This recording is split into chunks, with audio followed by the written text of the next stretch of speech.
It being the appointed time of 9:15, we'll go ahead and open the public hearing on House Bill 629. And I'll recognize the prime sponsor if he's here. Hold on, I gotta get my sheet out.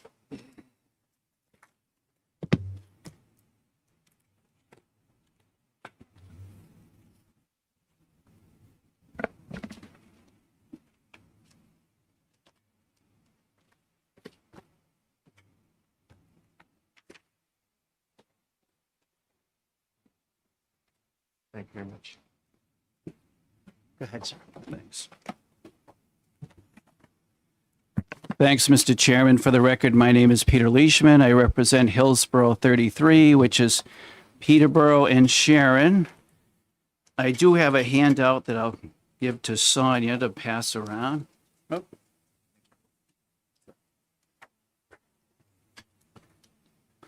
I guess before I get started, Mr. Chairman, I haven't had a chance to publicly thank Cindy Rosenwall, who was my seatmate in finance and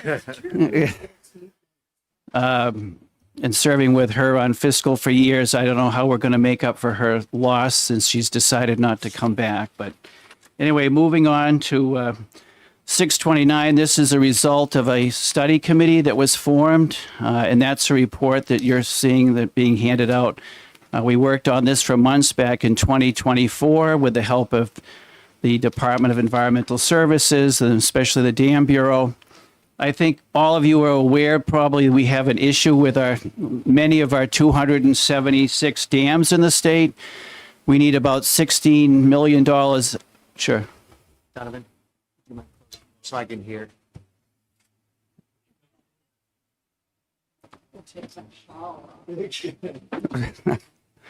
Yeah, sure, not a problem. So anyway, this is a result of that study. It went to the Resource Committee for review, and with a vote of 15-0, came out recommending it to the House. It then proceeded over to House Finance, where it passed 25-0, and it passed on a voice vote a couple of weeks back. So I'm here to answer any questions. Again, I think it's important to point out how important our dams are to the state. Many of our lakes are as a result of the dams. Winnipesaukee, for instance, is an impoundment of about 10 feet there. So you could imagine if that dam was relieved of its responsibilities. And a lot of other dams in the state hold back, like Lake Sunapee, Newfound. And again, I see somebody from DES behind me from the Dam Bureau that would probably answer any technical questions, but I'm, again, here to answer any questions you may have. Thank you, Mr. Chairman. Thank you. Questions from the committee? Senator Rosenwald. Thank you. Thank you. I'm just curious about the fiscal note. Why the cost is more than the revenues, considering that it says there's no additional state expense? So I just can't figure out how it could cost basically $150,000 more a year to do this. Like, what is that cost coming from? Well, there's an increased cost, of course, to administer this. I believe we're going to receive about $500,000 to $600,000 in increased revenue from the $5 increase to the boat decal. Mm-hmm. I'm looking at the fiscal note now, and I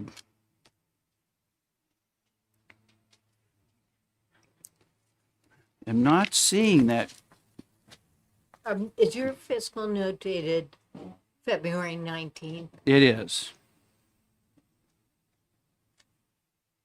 And I guess I'm asking because it says there will be no increase in state expenditures as the fee increase can be implemented through existing registration systems and administrative processes. I believe the way that is written, that the cost is going to be passed on to the Dam Bureau. It's not like new help or anything. So the revenue and the indeterminable increase of between $500,000 and $702,000 is for the actual money going back to the Dam Bureau as an expense.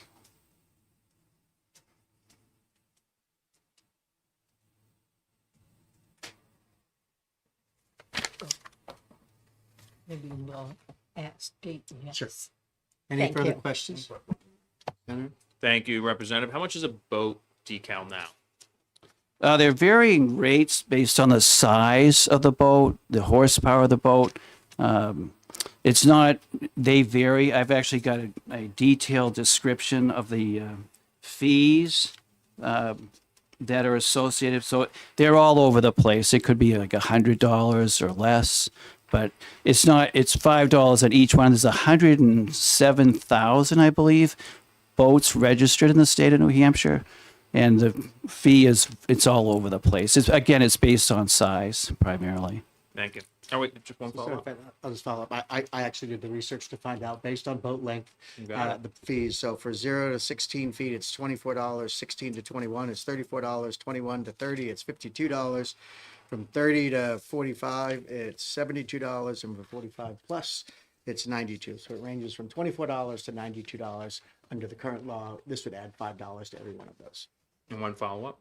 Good. Is this isn't just freshwater boats, this is saltwater boats as Every well, boat, correct? every boat registered, yes. Senator Murphy. Thank you, Mr. Chairman. I'm reading through the minutes here. They're voluminous. The committee had two recommendations. One was the boater fee. The other was the $1.58 per foot of linear shoreline fee. Was legislation filed for that? Not by me. I think there was something in the hopper this past year that went to House Ways and Means, and I think the recommendation was to kill it. But the Resource Committee looked at both recommendations and accepted the $5 fee. So that's why the shoreline tax, if you will, or fee was not included in my bill. All right, thank you. Further questions on the committee? Seeing none. Thank you very much. Thank you, Mr. Chairman. Next up is Corey Clark from DES.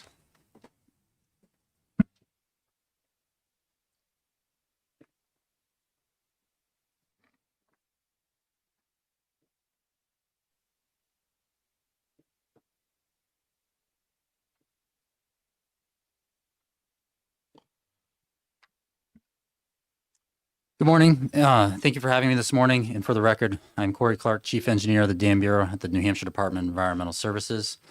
The department does not take a position on the bill. However, I am here to answer any questions regarding the history of dam maintenance and funding, along with any questions regarding this bill. And I guess to kind of kick things off, the fiscal note, because I heard the question from Senator Rosenwald about the fiscal note and the way it was drafted. When we put that together, because the money is coming into the dam maintenance fund, we wanted to clearly identify that the money that will be going into that fund will also be spent on dam maintenance. So it's coming directly into the fund and then going directly out for dam maintenance purposes, from small repair projects to large capital projects. Follow up, Senator Rosenwald. Thank you. So why isn't it the same amount of money? That's what I don't understand. Because of the varying unknowns for some of the administrative side of things.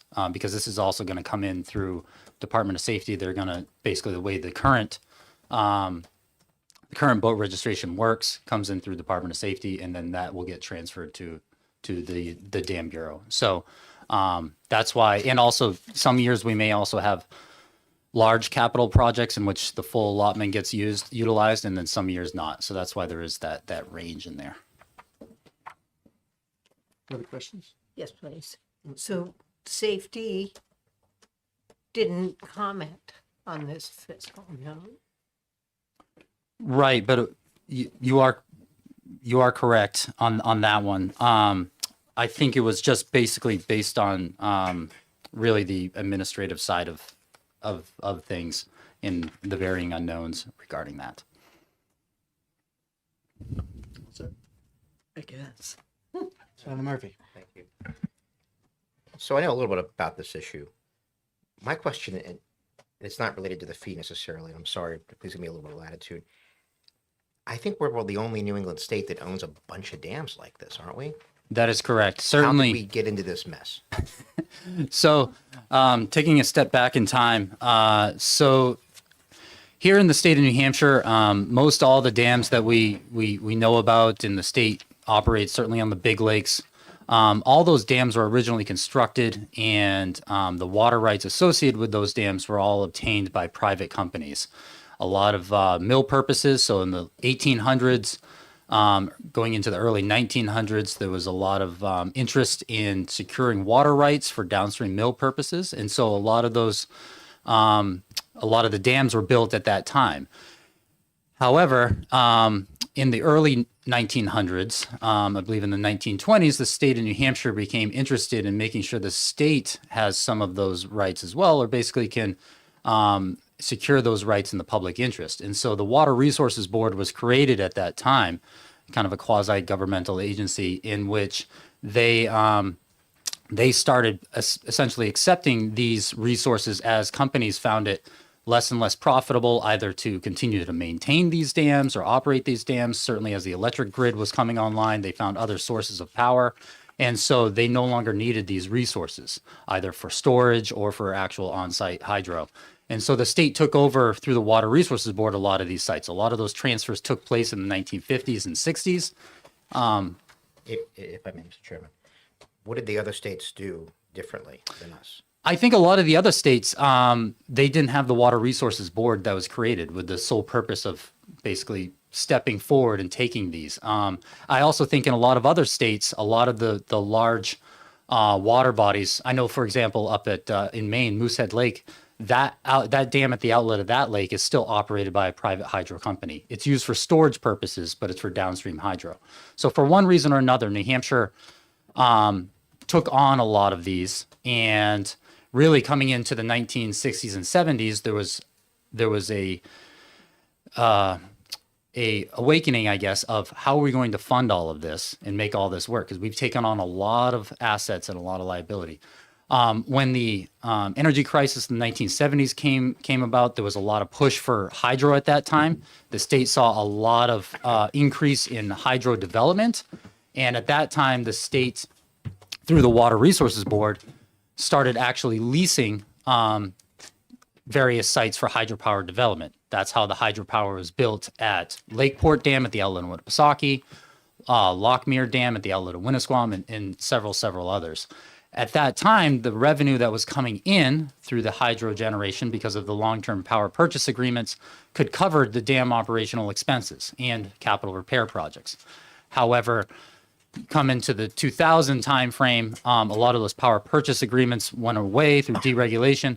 And what essentially happened is hydro, while the capital costs have continued to increase, the revenue being generated has continued to decrease. And so since the mid 2000s, the Dam Bureau has been, the hydro revenue has not been covering all the capital needs and operation and maintenance costs.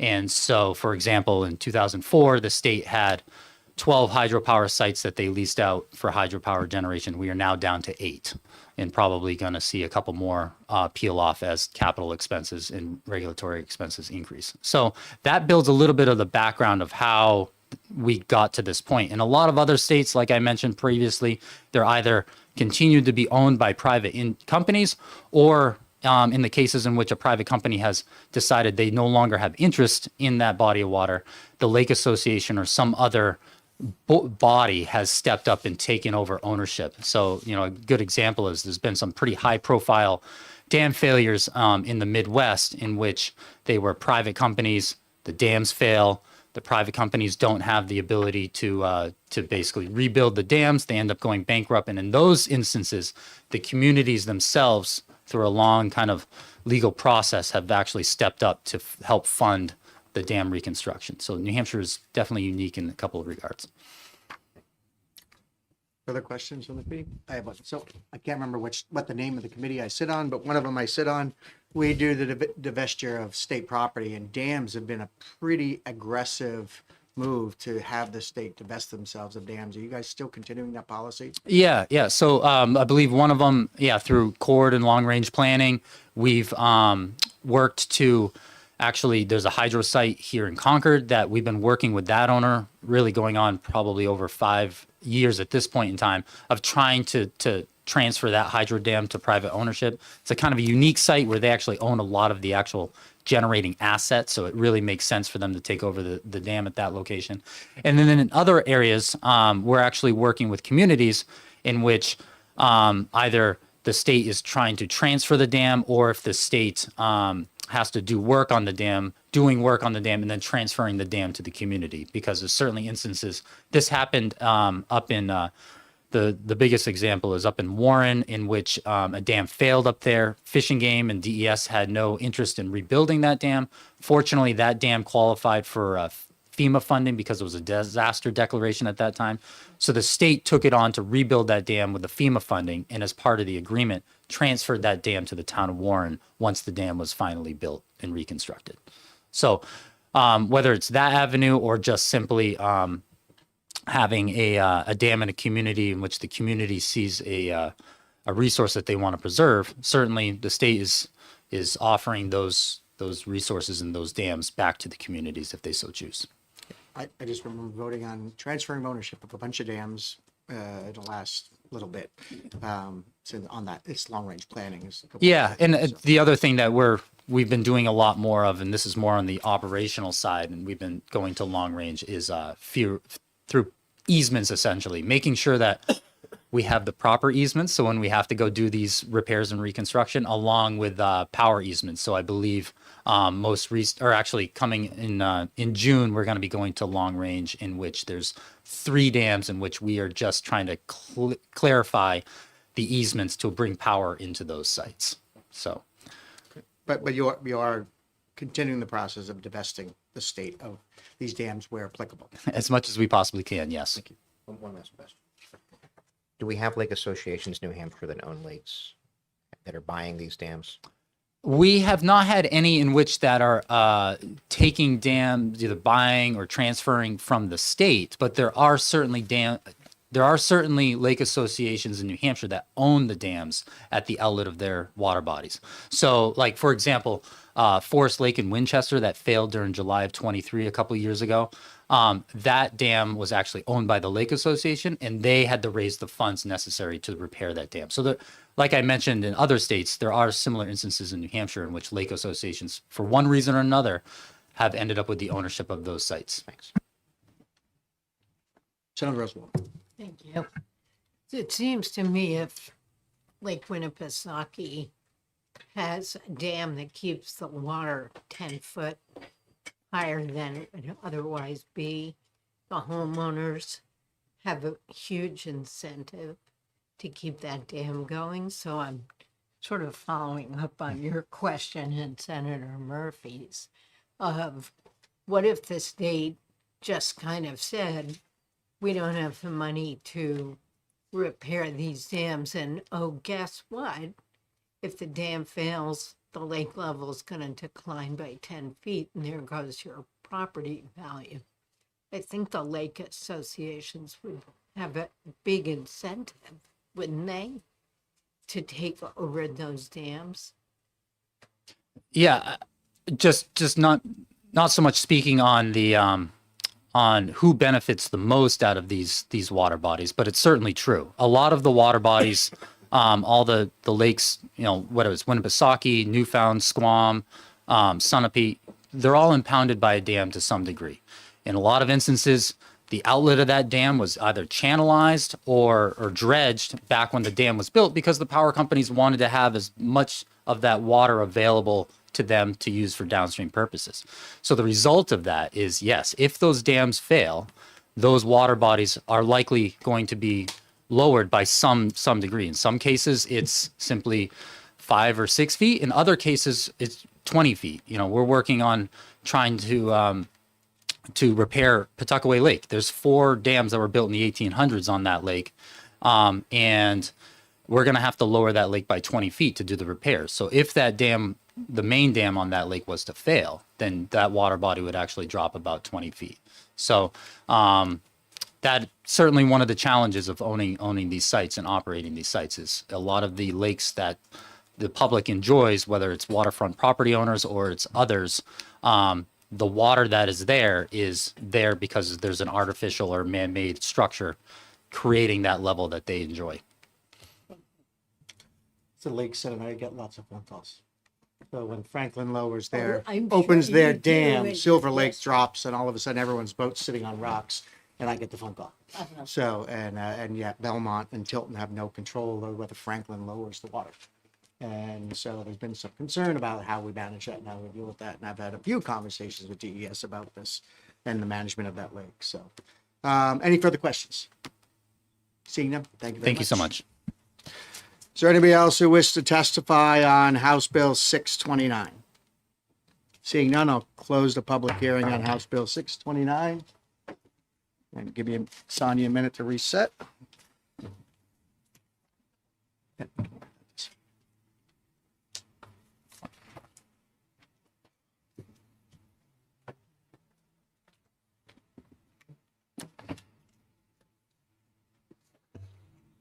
On the write-in, there was 2 in support, 1 in opposition.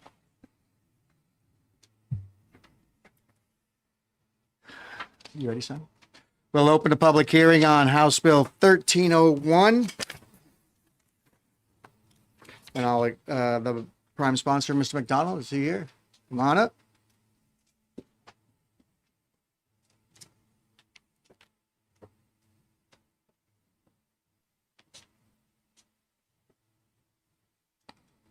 Thank you, Mr. Chairman. Good morning. Thank you, Mr. Chairman. Good morning to fellow members. This bill is designed to increase the mooring fee on 5 major lakes and 2 other additional lakes that have done by petition to allow the state to charge for the moorings. Best of my recollection and what I've found is this fee hasn't been increased since the mid-1980s when the law went into effect. In addition, it also provides funding for the cyanobacteria mitigation fund. And as we know, cyanobacteria is becoming a concern throughout our state on our lakes, ponds, and rivers. I'd like to provide you with the current fee of the coastal mooring program down on the ocean as a comparison to what we're charging for our lakes and what they're charging down on the coast.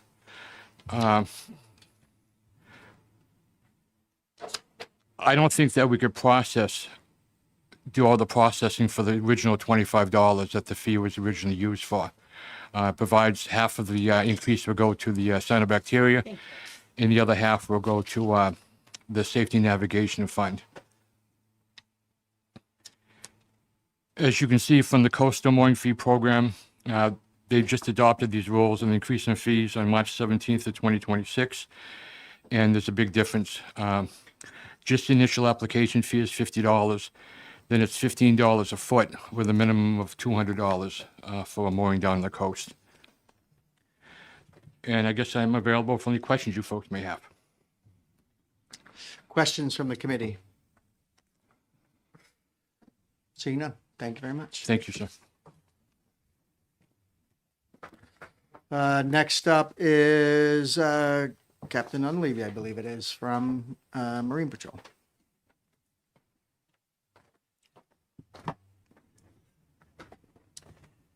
Good morning. Thank you, Chairman Lang, honorable members of the Ways and Means Committee. Tim Dunleavy.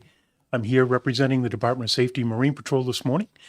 We are not taking a position on this bill, but I just thought I'd provide a little bit of background. Currently, the Marine Patrol permits approximately 5,000, give or take, per year, moorings on our inland waters. Approximately 1,700 of those are congregate or public moorings. The rest, what we refer to as individual moorings.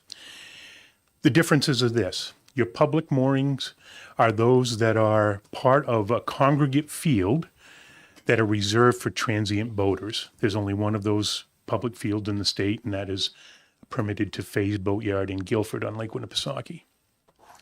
The remaining congregate moorings that of the 1,700 that we permit are most often associated with homeowner associations, condo associations, and marinas.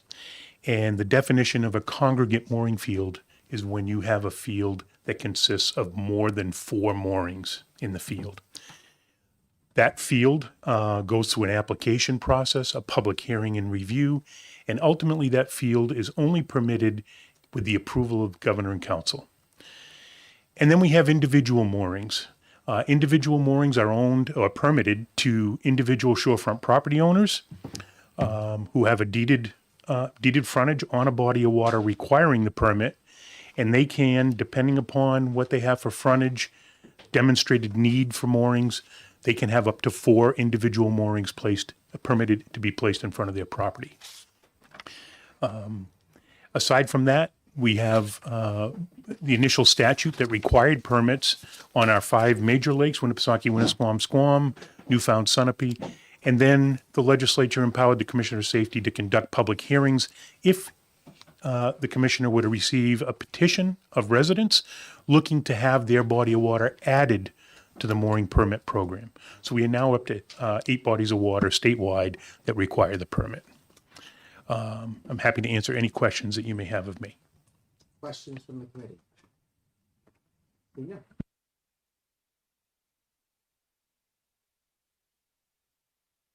Next up is Andrea, and I'm not going to try your last name.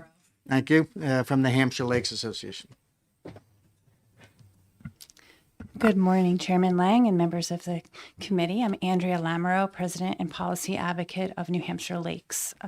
We are a statewide nonprofit organization working to restore and preserve the health of all of our lakes. I'm here on behalf of lake associations today, and we are in support of this bill.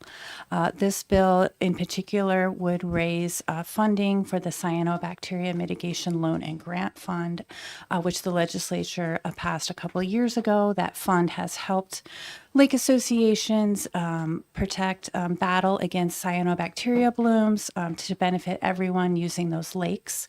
That fund is nearly depleted. DES is here, and I'm sure they can give you the specifics of that fund. So you have heard from a number of those in our constituents in the lake community. They are willing to, those of them that have moorings are willing to pay this increase because they understand that it is critical that communities have resources to battle against these cyanobacteria blooms. So with that, I'd be happy to answer any questions. Questions for Andrea? Senator Roosevelt. Thank you. Thanks for taking my question. I mean, I know cyanobacteria is bad for lake health, tourism, and human health, but it seems that mitigating it after it already occurs is like treating a disease that you could have prevented. And so I guess I'm wondering what the Lakes Association is doing to prevent these blooms in the first place, such as getting people to inspect their septic systems and also not use fertilizer down by the lake. Like, how proactive are you being? Great. Thank you for the question, and completely agree. We'd rather, do prevention rather than, treating the symptom here. So New Hampshire Lakes Association, we're a statewide group, and we have a statewide lake-friendly living program in which we work with lake associations throughout the state to go to properties and talk with their community members about the things they can do on their property, in their home, to reduce their contribution to the cyanobacteria problem. So things such as you just mentioned, understanding where their septic system is, how to pump it, why they shouldn't be using fertilizer, all of those things. So that program is become very popular and exceeding what we can provide. So we're working to do even more statewide through our Lake Smart Lake Friendly Living program. Thank you. Further questions, Senator Sullivan? Thank you, Mr. Chairman. Yeah, I do have a question. Thank you for taking my question. You said that people are willing to pay more for this. Why, as a nonprofit organization, couldn't you create a fund where people could just donate money into it to take care of the situation if they're willing on their own to do it?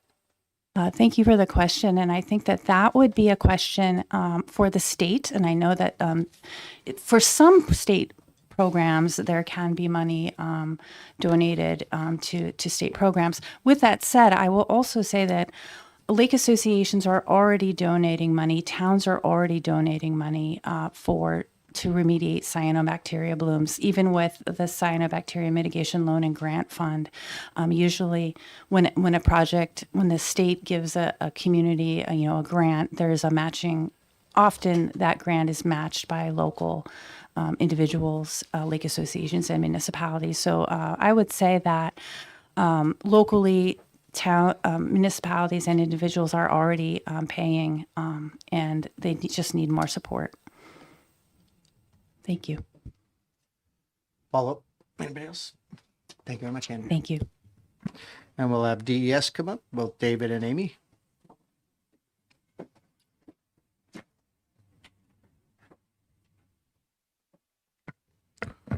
Good morning, Mr. Chair and members of the committee. You have a tag team here, David Neals, myself. I'm the administrator of the Watershed Management Bureau at DES. We have about 45 employees, includes all of our monitoring of our surface waters, and we also oversee the cyanobacteria monitoring, tracking, and remediation program. Amy is here as my technical expert. She's the chief aquatic biologist. I will be respectful of the committee's time, noting that you have another hearing at 9:45. I'll leave it at that and answer any questions you may have about this bill. Any questions from the committee? I have one. So my question revolves around, again, the generic statement around cyanobacteria, and it seems like everybody chases to the boats first. But my understanding is it's not the boats. So the primary source of cyanobacteria blooms is usually runoff from whether it's through a failing septic system, whether it's fertilizer on lawns, whether it's just the debris and detritus that runs from a storm into the water. How does this help the primary source of cyanobacteria bloom? How does something like this penalize that one group, but the other ones are all off the hook? I'm very happy to hear your question. You're exactly right. We did a cyanobacteria plan back in 2023, documented that non-point source pollution is one of the major contributors to the nutrient loads into our lakes and ponds. There's also what we call a legacy effect. That's nutrients that are in the bottom sediments. And I think the idea here is to provide a way for the users that enjoy the lakes and ponds, a way to contribute monies, funds through fees. And since they receive most of the enjoyment of those water bodies, this seems like a reasonable source. Again, we're not taking a position on this bill, but lacking some other funding source, this seems like a reasonable opportunity. We also note, and Amy has testified previously, that we see the need for funding to come from a diversity of sources. So this is one potential source. Great. Thank you. Further questions? Seeing none. Thank you very much. Thank you. With that, that's our last speakers that signed up. Is there anybody else who wishes to speak on House Bill 1477? Seeing none, we'll close the public hearing on House Bill 1477. That was 13. I'm sorry, 1301. Sorry, they already put the second sign-up sheet in front of me. 1301. And we'll give our committee a minute to reset, and we'll get ready to go.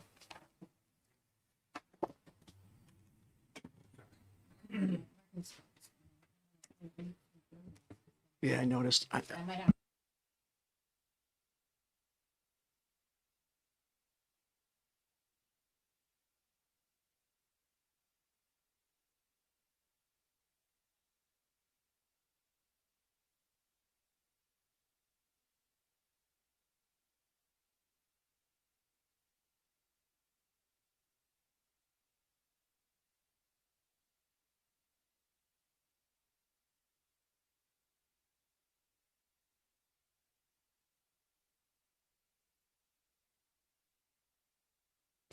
I'll get an open a public hearing on House Bill 1477, and I recognize the prime sponsor, Mr. McDonald.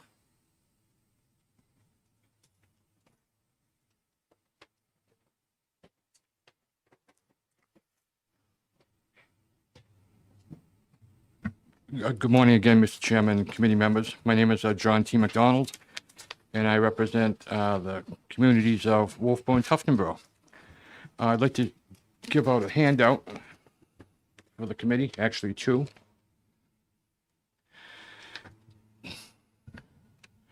HB 1477 is a bipartisan bill that passed the House Resource and Recreation Development Committee on a vote of 16-0. It was amended and it passed the House with a division vote of 284 to 47. HB 1477 would require a registration fee of $50 on floats, rafts, and inflatables, which would be similar to the current registration requirements for other privately owned property anchored or placed in New Hampshire's public waters, such as docks and the over 4,800 freshwater moorings. The fee would be divided equally between the Navigation Safety Fund, which will administer the program, and the Cyanobacteria Mitigation Loan and Grant Fund.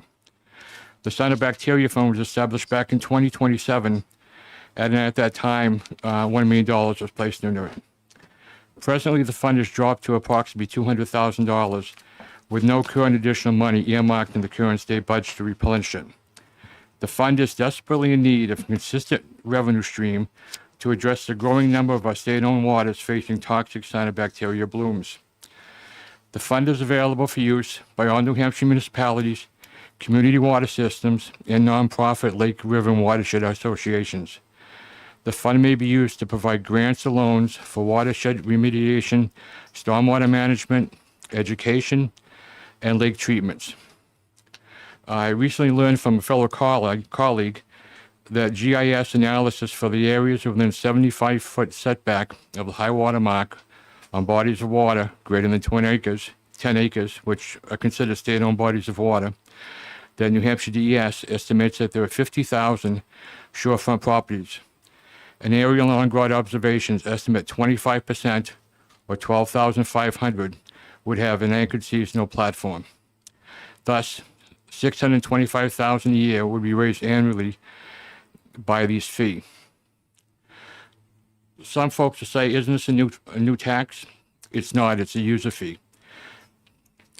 It's a voluntary thing for individuals, communities to use the Pacific public water or services or facilities. As we know, a tax is something you have to pay. I just wanted to clear up a few things. There's a lot of confusion. I know there's some comments at previous hearings that if someone went up and got a blow-up raft down at Job Lots and just dropped in the lake and wanted to use it for a weekend, that wouldn't fall under this particular law.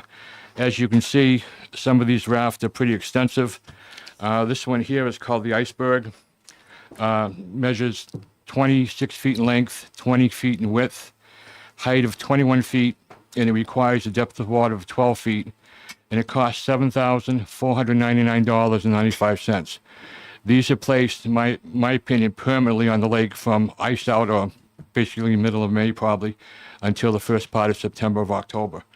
I did some further research in my area, and the cheapest float, which was a trampoline, was $2,100, and it cost $1,900 to have it installed, just to have the mooring put in. So again, these are expensive things.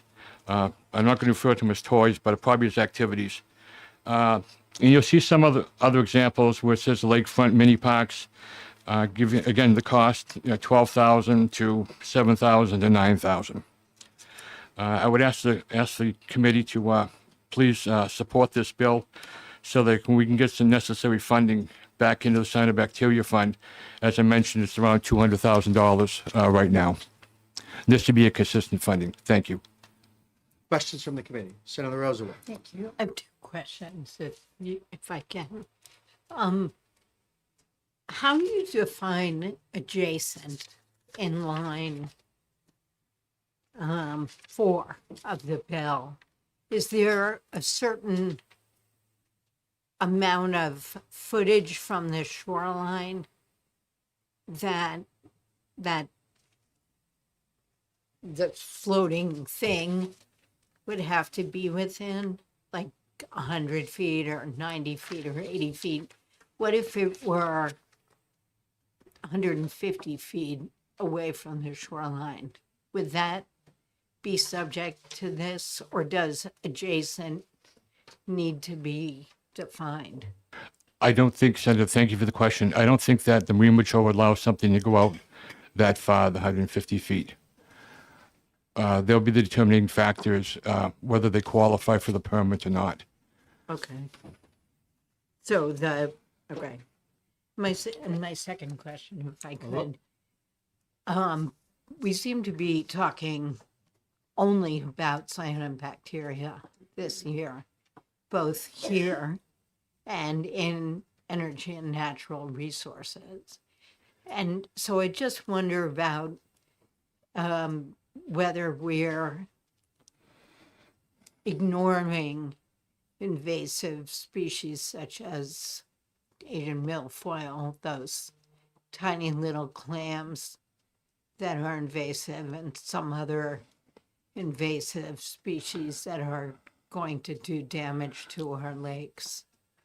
That's a great question, and thank you for it. I know in the summertime, I don't know how many calls I get from folks about the beach being closed over in my area because of cyanobacteria. And they'll say, what's the state doing? And this gives all of us the opportunity to say, yes, we're addressing this problem by the proper funding. As I said, I have a lot of people that own lakefront property, and they want this because they don't want their property value to depreciate. We did speak a week or so ago on neonicotinoids, so I'm trying to address the problems that seem to be the most serious right now concerning our state. Thank you. Thank you. To follow up on what my colleague just said, I feel like we're playing whack-a-mole here, and there's a fee for, I mean, this is a lot of fees to put on our citizens. Is there an overall plan that is in place to address lake health as a whole, instead of just, I really do feel like we're playing whack-a-mole. I can't tell you what the other representatives are doing. I'm trying to focus on the issues that my constituents have talked to me about. And I look at the lake as being a public property, and we charge to go into some of our state beaches. We charge to go camping on our state parks. And I look at the lake as that same type of asset where someone is using a part of our lake that we all own to place something that's private property on it for enjoyment. And I don't know what the answer is. If I did, I would hope that we could all work together to do something. But right now, I'm trying to address each problem as it comes up. Follow up. People that would be using these have lakefront properties, they're already paying far more in taxes because of where they live. Shouldn't a part of that be used to address these issues? I think that since in a lake over 10 acres or a pond, that it's the state of New Hampshire's ownership that we're responsible to address that. And there's another issue that, I don't know if you're aware of, up to the high water mark, I could take my chair and go out in front of someone's property and sit in it all day long, just as long as I'm in the wet. And the extension of what the property owner owns is right where the high water mark is. Anything after that is owned by the state. And I'm trying to come up with bills and ideas, working with the Lake Association, the Marine Patrol, that'll help address some of the issues that haven't been addressed in the state budget to keep the fund going. Thank you. Thank you. Thank you, sir. Next up is Tim, by the way, in the same box. Tim Dunleavy.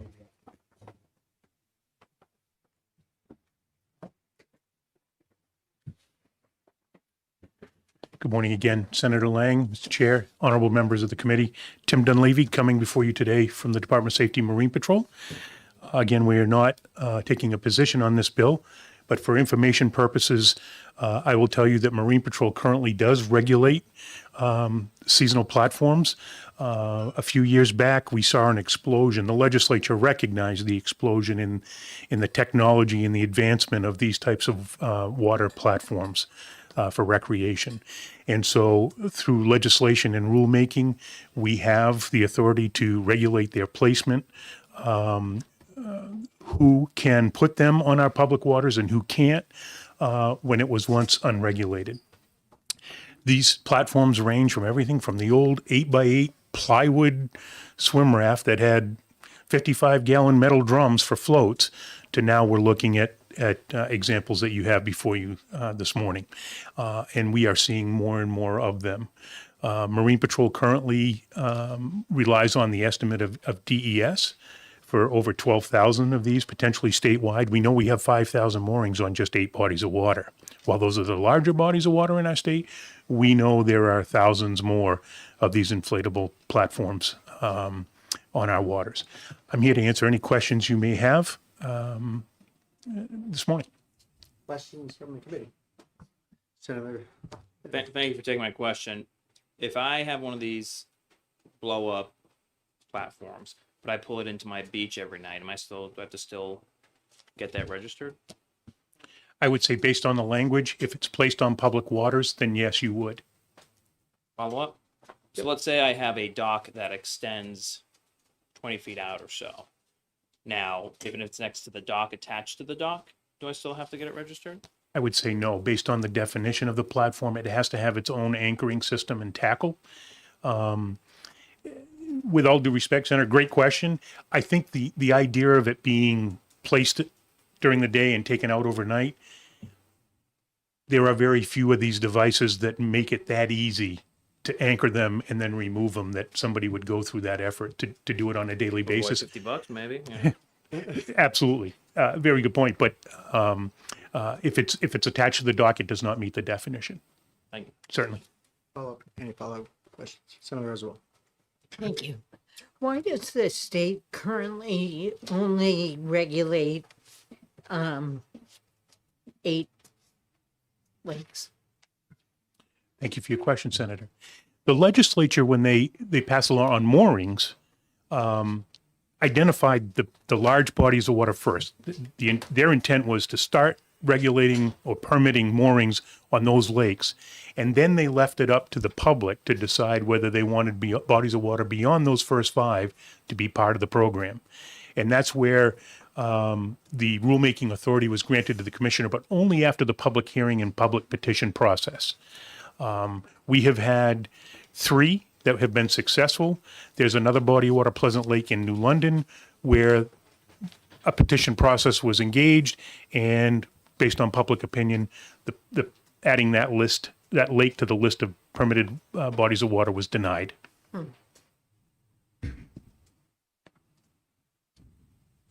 Thank you. Some of the issues, if I may, some of the issues that bring these petitions to light are when a person from downtown Concord who has a boat can access a body of water by way of crossing public property. They're then in the public waters. They can drop a mooring in anywhere they want as long as it's not a hazard to navigation. They can put it in front of my property as long as I have access to and from my dock. So one of the examples in Laconia by McDonald's, there's a large cemetery on Paugus Bay on Lake Winnipesaukee.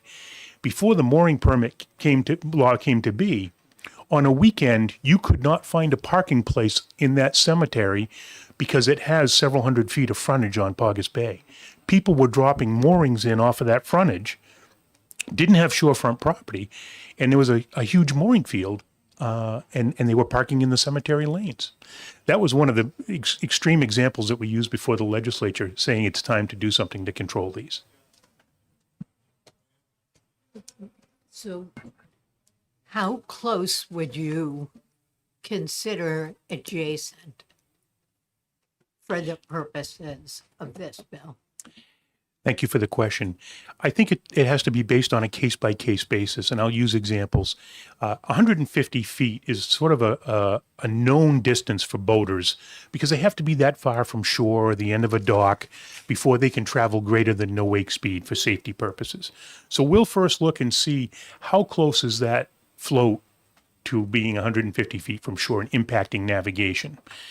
We also know that some people will put devices in front of their property to push boating traffic further away from their frontage.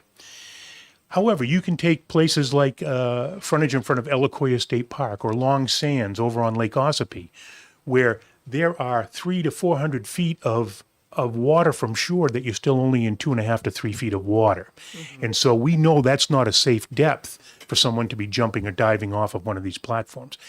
And it's not going to have an impact on navigation if we permit it for 300 feet from shore because boats can't travel in that water depth. So adjacent is making sure that it's within the boundaries of the shorefront property owner and not encroaching on someone else's use of the public waters. Navigation, as far as distance from shore, navigation being the primary concern. Thank you. That's You're welcome. really helpful. Any further questions? Talk to me about the process for the existing moorings you're regulating. Talk to me what does that look like? The applicants apply a permit? Is there a fee for the permit? What happens to that money? What's it used for? That kind of thing. Thank you, Senator.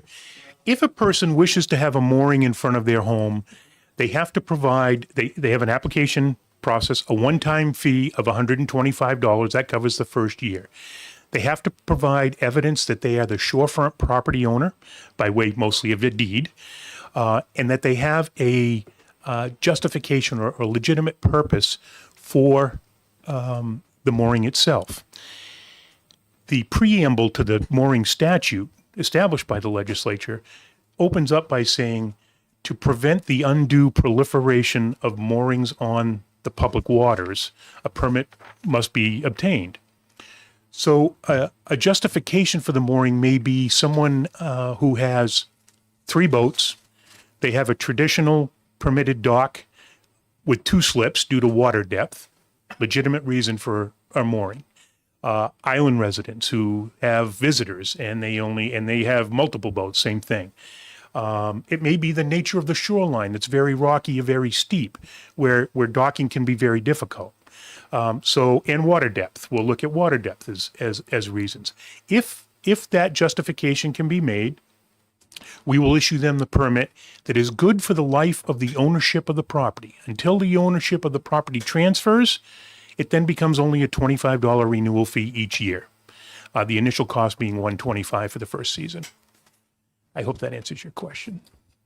Just one follow-up. So again, if I have a traditional lakefront home and I've got my 10 by 10 dock out for my kids to go swim to and play off of, I pay $125 right now. First time I put it out there for an application fee, and then every year thereafter I pay $25 to keep that dock out, that swimming platform out there. Okay. What I just described to you is for the white and blue stripe mooring ball to attach a boat. You won't get a mooring permit for a seasonal platform. It's going to be a separate permit. There is no $125 application fee for the seasonal permit. It would be just the fees that you see before you today to install that trampoline, let's say. So again, I want to go back to the traditional lakefront home that's got the 10 by 10 or 12 by 12 little dock out on the lake that my kids go swimming to and from and jump off of. That typical dock, what's the process right now for a lakefront owner to put that in? Nothing. They install it. As long as we don't get a complaint or observe that it's a hazard to navigation, they can install it and it's there. And if this were to pass, they would now have to pay a fee to be able to do that. They would have to pay the fees that are in front of you to be able to do it, to occupy that water. What's your best estimate? Understanding it's a guess, an educated guess, as far as what percentage of lakefront property owners have a seasonal mooring platform or would qualify under the previous bill dealing with mooring fees? That's a very difficult question to answer, sir. 5%? I would say more so, more than that. I would say probably closer to 25 or 30% of the residents have the inflatables now because they are so easy. They're off the shelf. When it comes to the moorings themselves, we know on the unregulated bodies of water, we're probably seeing a higher concentration because it doesn't require shorefront property ownership. If you can access the water by means of a state boat ramp or public park, you can go and drop a mooring off of that. We have that problem at several of our DES-owned dam sites and boat ramps where we have numerous moorings in and around that water frontage that are owned by people who don't even live on the water. Thank you all for your time. Dunleavy. Next up is Andrea. Come on back up.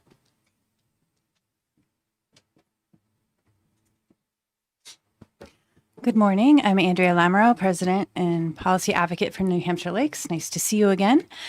We are in support of this bill as well. It raises funds for the Cyanobacteria Mitigation Loan and Grant Fund. This essentially is a fee. It's a fee for someone to put their private property on public property. You've heard from many of our constituents from the lake community who think this is reasonable and are willing to pay it. You asked a question, Senator Sullivan, earlier about a comprehensive plan to address lake health. And again, I know my colleagues here at DES could fill you in on that. I will pick two things that I am well aware of. So exotic species, Senator Rosenwald mentioned that earlier.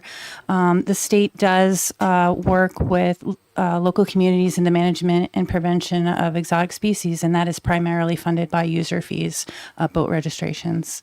The cyanobacteria mitigation loaning, cyanobacteria plan, which Dave Niels referenced earlier, that plan created by a diverse stakeholder group a couple years ago, identified a number of ways to get at addressing the cyanobacteria issue, and a number of those recommendations said more funding needed.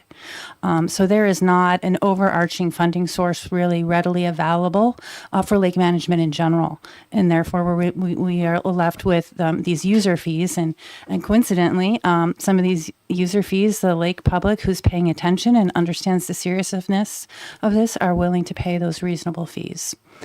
So with that, thank you for considering this bill, and I'd be happy to answer any questions. Questions from the committee? Seeing none. Thank you, Andrea. Thank you. And DES, come on back up.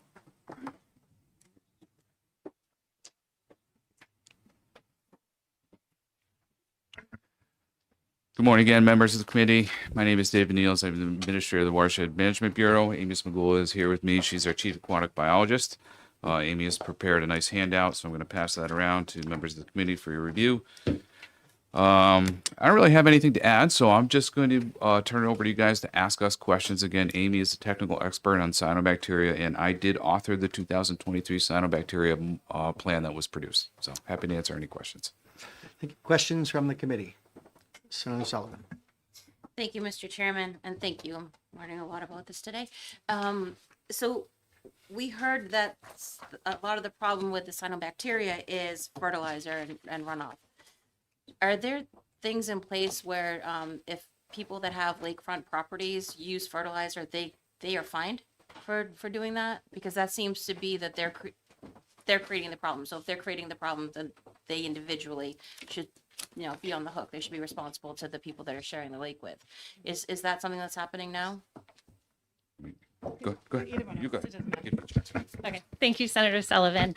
There are a number of things there. So the Shoreline Protection Act does regulate a lot of activities that take place within the protected buffer of our lakes and ponds and some of our rivers. So fertilizer use is regulated, tree removal, the amount of tree removal is regulated, development is regulated.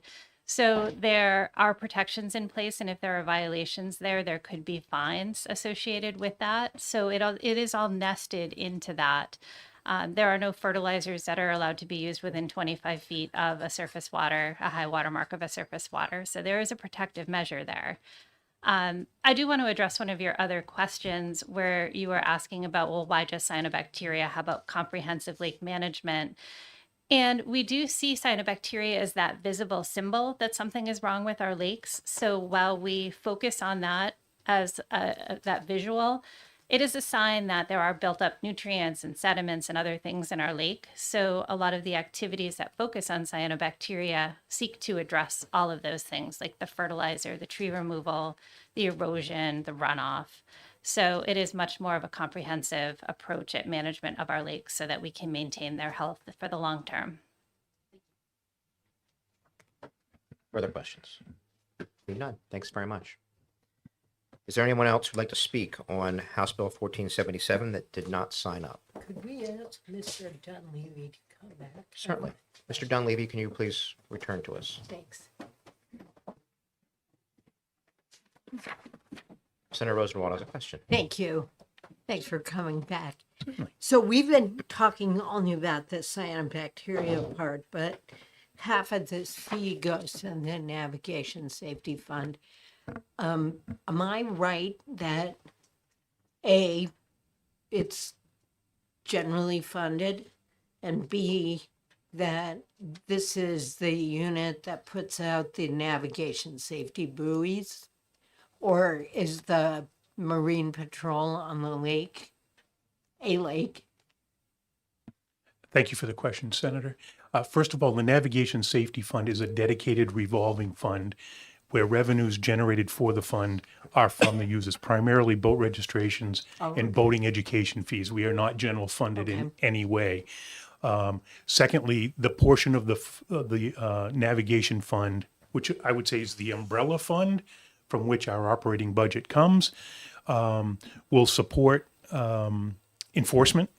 It will support the administration of issuing the permits, to include the cost of the permits. Right now, we have a little over one position regulating the 5,000, processing the 5,000 mooring permits annually. Knowing that this number of seasonal platforms is going to be much more, we anticipate the need for perhaps up to 2 more employees to just administer that program. But not knowing the exact number until we start seeing permit applications coming in, we're not going to hire 2 people. It's just in the event we have 30,000 of these that we need to process, obviously that's going to need to happen. Yes, from the Navigation Safety Fund includes enforcement. By statute, enforcement, we have to offer the boating public a boating education program and the maintenance of our navigation aids, the lights, the wake signs, buoys, and those types of things, as well as other education initiatives. Just one quick follow-up. Follow-up. There's no authorization in this bill for you to hire anyone. Understood. If you were looking at our fiscal note, it was anticipated that we potentially would need up to 2 positions to administer this and process the permits. Those would come, those positions would be funded by, again, the Navigation Safety Fund, not general fund dollars. Thank you. Certainly. Any further questions, Mr. Dunleavy? Thank you very much. Anyone else who would like to speak on House Bill 1477? Seeing none, I will close the hearing. Thank you, Mr. Vice Chair. Sonia, let me know when you're reset.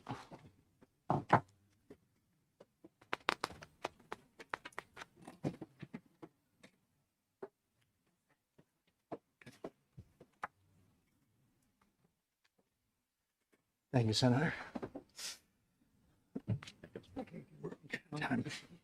We'll go ahead and open a public hearing on House Bill 1602. I just let everybody in the audience know we have 10 speakers lined up to speak on this bill. I'd ask you to just be cognizant of that, so we're not here till 3 o'clock in the afternoon. I'd appreciate that very much. If you've heard testimony that's already been stated, you can just say, I agree with the previous speaker, and then give your unique points that you want to give rather than restate everything somebody else just said. I'd very much appreciate that. And with that, I'll recognize the prime sponsor, Representative Ebel. And we'll make that 11 speakers because Karen didn't sign up.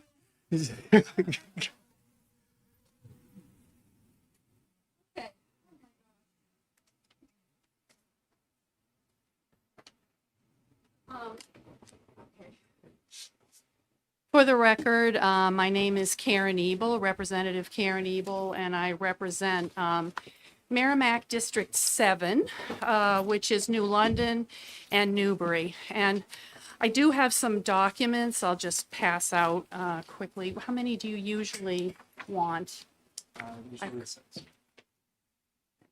I don't know if I'll count these, but there's that. And then I don't think you need to make copies. I just brought these things for the committee. I'm proving to you I did research. There are not enough copies, but I don't think everybody needs a copy of that. And I'm going to keep this.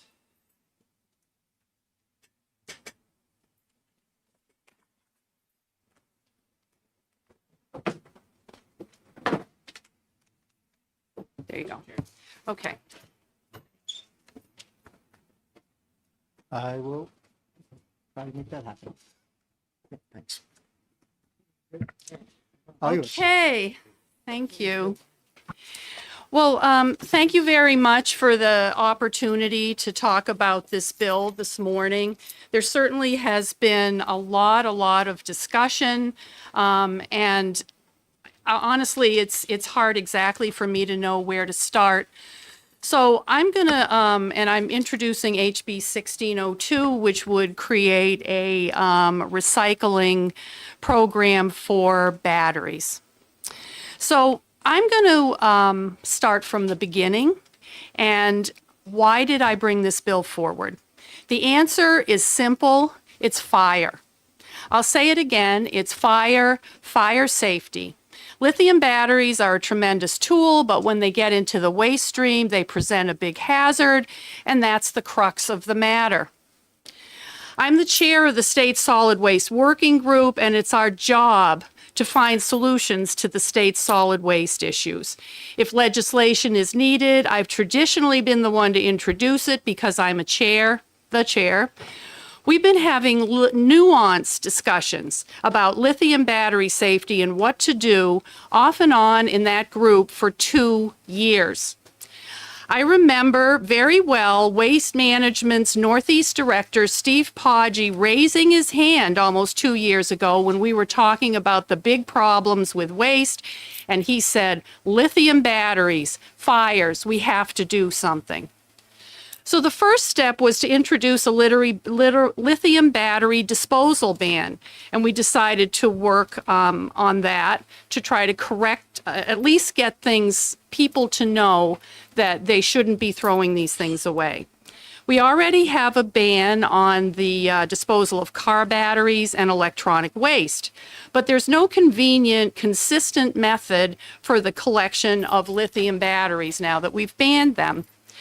So after looking deeply at product stewardship options, among others, we decided actually to look at model bills, and we worked with battery manufacturers and other stakeholders to bring forth a practical bill that would be widely, or we hoped would be widely supported statewide.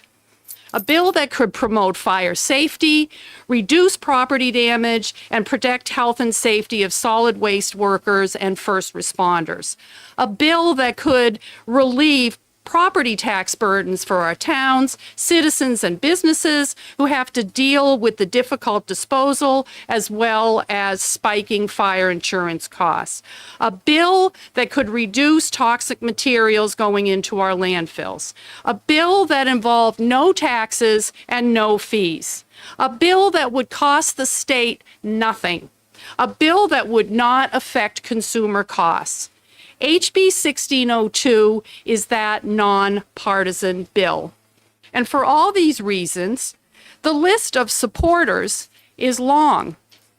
And if you have the flyer that I handed out, you'll see the list. And with the chair's forbearance, I need to read this into the record.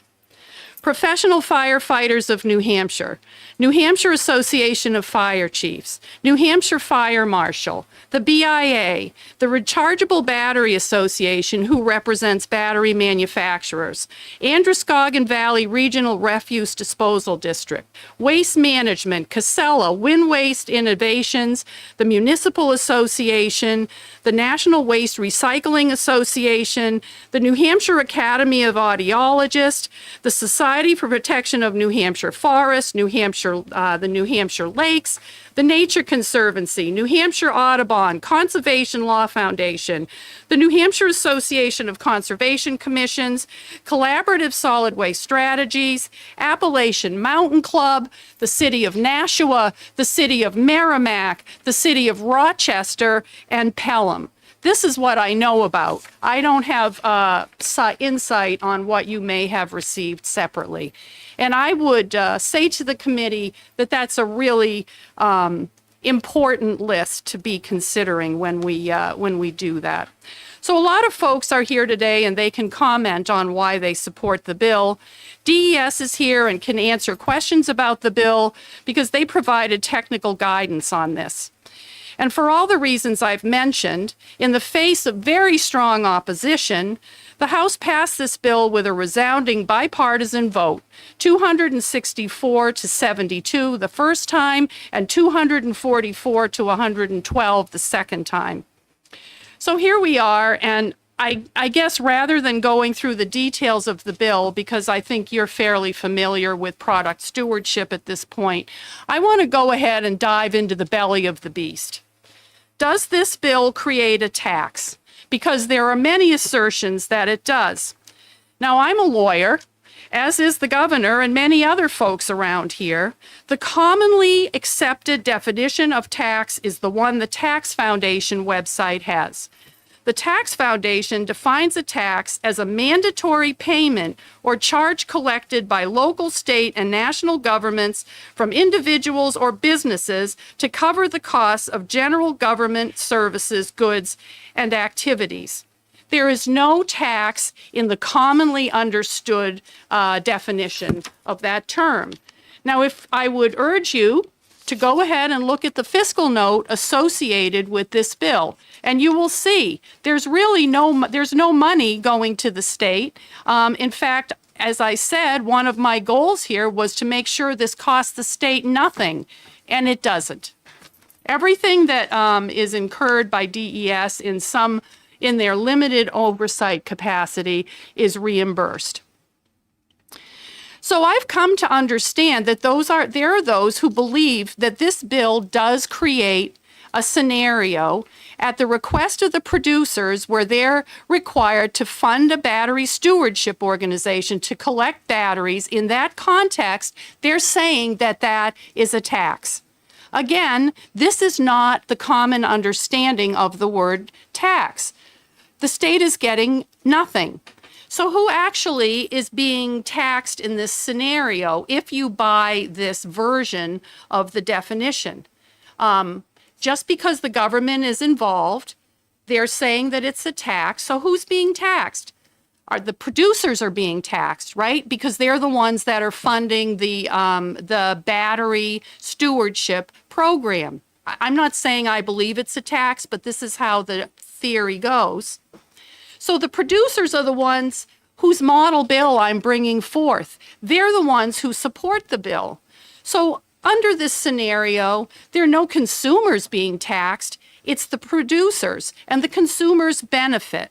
So why would we kill a bill with such broad support that could save a life for this definition of tax? I also, during a conversation I had, was told that even in the face of this definition of a tax, which again, it's not one I feel I support, I should lean into the property tax issues and all the merits of this bill. I have provided the committee with ample evidence of why this bill was brought forward, and I can assure you there's even more, and it's taken over my life and the life of many others. Chair of Environment and Agriculture, Judy Aaron, Lisa Freeman, and I met with the governor's staff over a month ago. There was a general consensus, I thought, at that time there was no tax or fee here, because in the common parlance, there is not. But the overall concern has been the cost to consumers. And I understand that. That's a valid concern. More research was done to fully understand the pricing situation, and all that was also provided to the governor's office. I haven't heard anything since. You have information from the manufacturers. The battery industry is viewed as a single, views the U.S. as a single business entity. All the costs from recycling to manufacturers are consolidated and covered at a national level. So if New Hampshire joins this program, the producer investment gets rolled up into the national program. Believe me, being involved at the New Hampshire level is a small enough amount of money that it will not move the needle on battery pricing. And meanwhile, multiple states are joining. 3 more joined in the last 10 days, and 15 more are working on it. All their costs are going to get rolled into the national pricing. So we will pay recycling costs in the cost of batteries because all these other people are involved, but whether we participate or not. So we have our battery prices, and then we continue to pay property taxes if we don't participate. So in fact, far from costing consumers money to participate, it'll cost money not to participate. So, shall we talk about pricing? Consumer costs. At the back, I have so many copies of things, but at the back of my testimony, there should be a chart. We actually sat down and we went through a whole variety of batteries that are sold at Home Depot, at Walmart, at Target, and at Walgreens. We looked where they were sold when there were product stewardship programs and where there weren't. Vermont, Illinois, and DC have stewardship programs. New Hampshire doesn't. Houston doesn't. Denver, and Ohio. You'll be amazed to see that the price for AA's, hearing aid batteries, they are absolutely consistent no matter where they're sold. So clearly the program doesn't affect pricing. The other thing is national security. That is not something I was really thinking about when we started at the E&A committee. It's a huge issue. These materials have critical minerals in them, and China is the primary leading focus of the manufacture and the processing of these things. They're starting to choke the minerals off. Why not recycle all the stuff that they're sending to us and keep these minerals for ourselves instead of having to go to China? And lastly, I just want to make sure to clarify what batteries this covers. It's loose and easily removable lithium and other rechargeable batteries and alkaline batteries. This does not cover electronic waste. Electronic waste has embedded batteries like computers, telephones, and things of that nature. And it doesn't include car batteries, either lead acid or EV. EV batteries, of course, have been much in the news because of the conflagration at the Bedford toll booth, which the governor herself confronted, and they are handled through a different program. E-waste is handled by 3 major recyclers in the state, all of whom I have spoken to at length.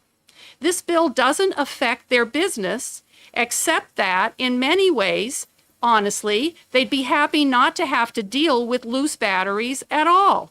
They take them as a service to their e-waste customers, and it costs them money to get rid of them. In fact, one fella said to me, you know what? If there was an EPR program for e-waste, I would love that. So as far as the recycling, the robust recycling business in New Hampshire for e-waste, they would really not be affected at all. So I'm just about done, Mr. Chair, but I want to go back to fire safety. On the front page of both the Union Leader and the Concord Monitor today was the funeral of Manchester's fire chief who died of cancer.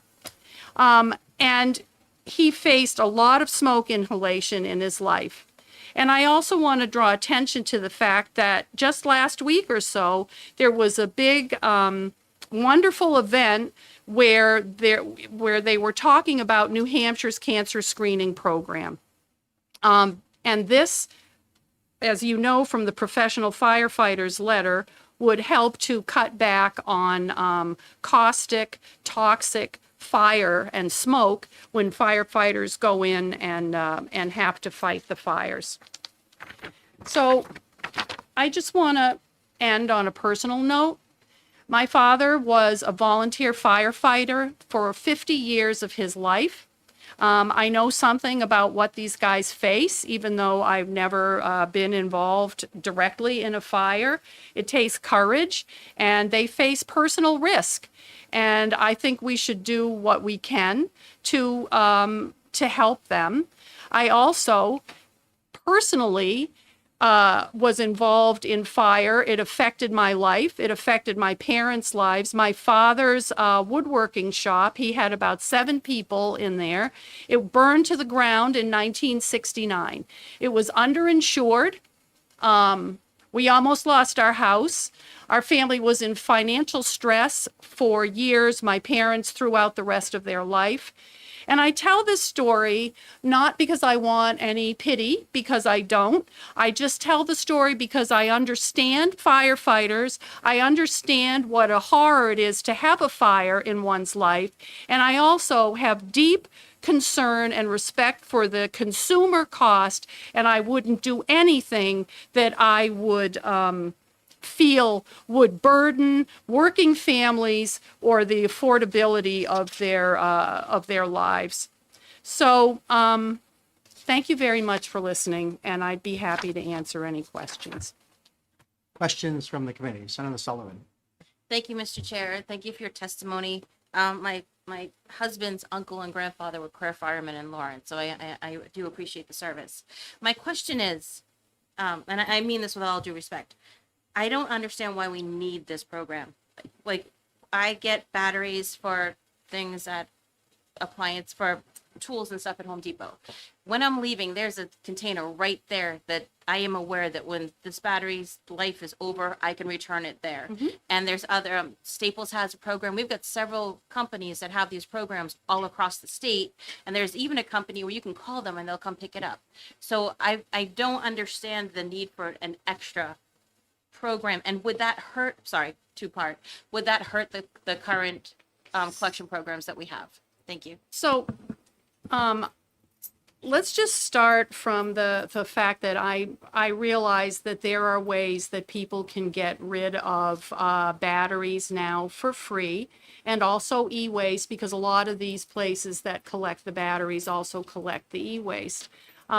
They do it as a service to their customers, and I applaud them for it. I think that they do work with, if not called a stewardship organization, they do work with folks like Call to Recycle, which are, you know, that's one of the primary ones in the state.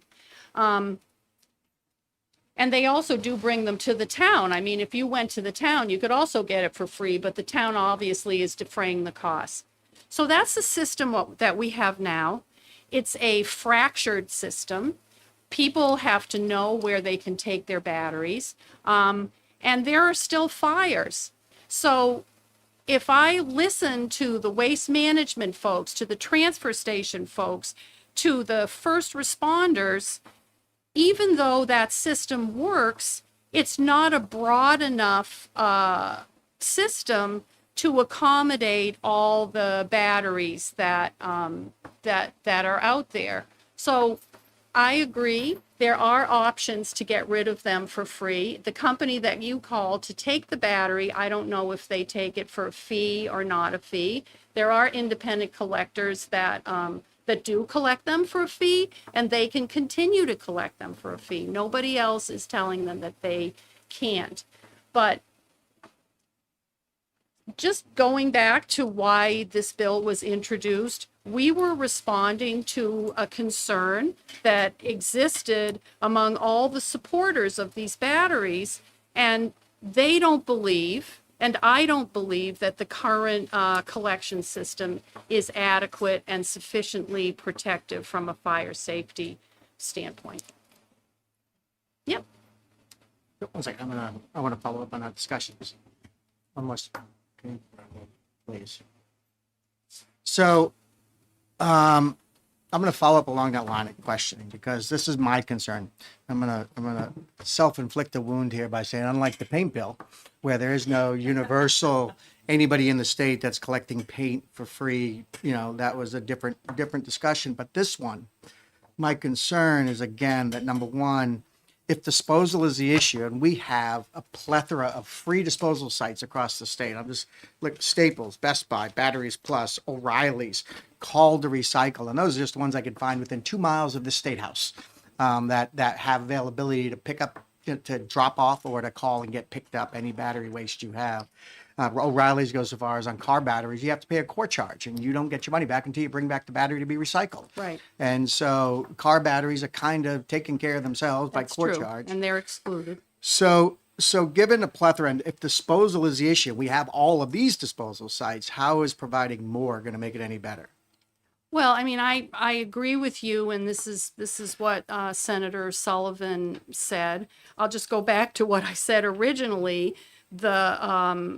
The system that we have right now isn't really working because there are still fires and there's still a great deal of concern about the complete convenience of collecting batteries. So one of the things I distributed was the collection plan that Vermont happens to have. So one of the things that's built into this bill is convenience standards. And so it's a requirement of a plan from a company that establishes a battery stewardship organization that they spread out all over the state to make the collection of the batteries easy and free. So I would say, Senator, that you and I probably are pretty good at figuring out what options are out there for getting rid of things. A lot of people aren't. A lot of people, they don't seek out the staples. I think that we could do, and in fact, I will say that when we put into place the ban on lithium batteries, we have a component in there to provide education to people on the hazards of the batteries and also disposal sites. And so we're trying from an education standpoint. But the system is still not broken. The system is still broken. Transfer stations are still the recipients of a lot of these batteries. They still have the property tax costs. And this program focuses on loose batteries, things that are as likely to just get tossed as to bring. I don't know a lot of people that bring their alkaline batteries to Staples to get rid of. I do, I think. But this would be a way of collecting all those batteries. And again, to provide a really clear, broad recycling program that we could recapture a lot of minerals and things of that nature for our own country's security and in addition to the fire safety. So, and I guess just again, there's so many things to talk about. I want to make a clear distinction, and I thank you for what you did on the paint bill. There are two ways that these product stewardship programs are funded. One was the way that the paint folks prefer, which includes the authorization to include an assessment in cans of paint, and it's state specific. The vast majority of manufacturers of a variety of products, they don't do it that way. The paint program was an early adopter. Now it's all rolled in nationwide. It's cost internalization for the companies. So that's why when you're looking at cost to consumers, there's really no line to be drawn from New Hampshire to our costs the way you could with the paint bills. That's the difference. And when you have so many people that support a situation like this for all the reasons that I said, the fact that there are some places you can bring these things for free, to me, that doesn't begin to match the huge amount of support and concern for a bill like this. Follow-up question. So my concern, again, as I said, unlike the paint bill, nobody in the state of New Hampshire was recycling paint, but there are companies that are recycling batteries in the state of New Hampshire. Right. So I made a phone call to one of them, the one that popped up in my list when I did my search. And the question I asked was strictly, if we would implement a program like this that created a more universal drop-off point for, which I'm not sure that's in the bill, but the universal drop-off point, all companies I think that sell batteries are already collecting batteries. So I don't know that it changes anything, but if we were to do this and they took the batteries, what does that mean for your company? And the answer was we'd go out of business because we recycle batteries and resell those products, resell the materials that come out of those batteries in order to make our money to be able to pay our employees and everything else. Do you have any concerns that passing this that now creates a new way of disposal of batteries would hurt the New Hampshire businesses that do rely on people for free, picking up, they take batteries for free and then recycling and making money from that recycling in the collection of the materials? Yeah, that those businesses would possibly have a problem? Well, so I mean, you and I actually talked about this a little bit, and there's someone here who works with municipalities and helps get the contracts for pickup for e-waste and for e-waste. So I don't know who you spoke with. I called the 3 primary e-waste recyclers in the state of New Hampshire. And again, e-waste, the way we define it in our statutes, is a product that has an embedded battery that can't be removed. So the recyclers that I'm aware of, the big ones, they recycle e-waste. E-waste is excluded from this. Items that have embedded batteries are excluded from this. This just applies to what you were talking about, the little lithium, the smaller lithium batteries, like batteries for a bike, batteries for a wheelchair, alkaline batteries, and other types of rechargeable batteries. So for these guys that I talk to, they take these batteries as a service for their customers, but they don't make money off of them. These batteries have to be sent to a sorter. They sort them all out. They send them to the companies that deal with these particular things. So I shared your concern. I mean, I don't want to put anybody out of business either, but when I was talking about this, I mentioned that the guys that I talked to, they were like, these little batteries are a pain in the neck for us because we get these bins or whatever with the e-waste, and there's like little button batteries floating around down there that the transfer stations put in, and we got to scrape them out and bundle them up and send them away. It costs them money. That's not, believe me, it wouldn't, producers wouldn't have to invest in creating a system like this to get loose batteries back if they were huge money makers.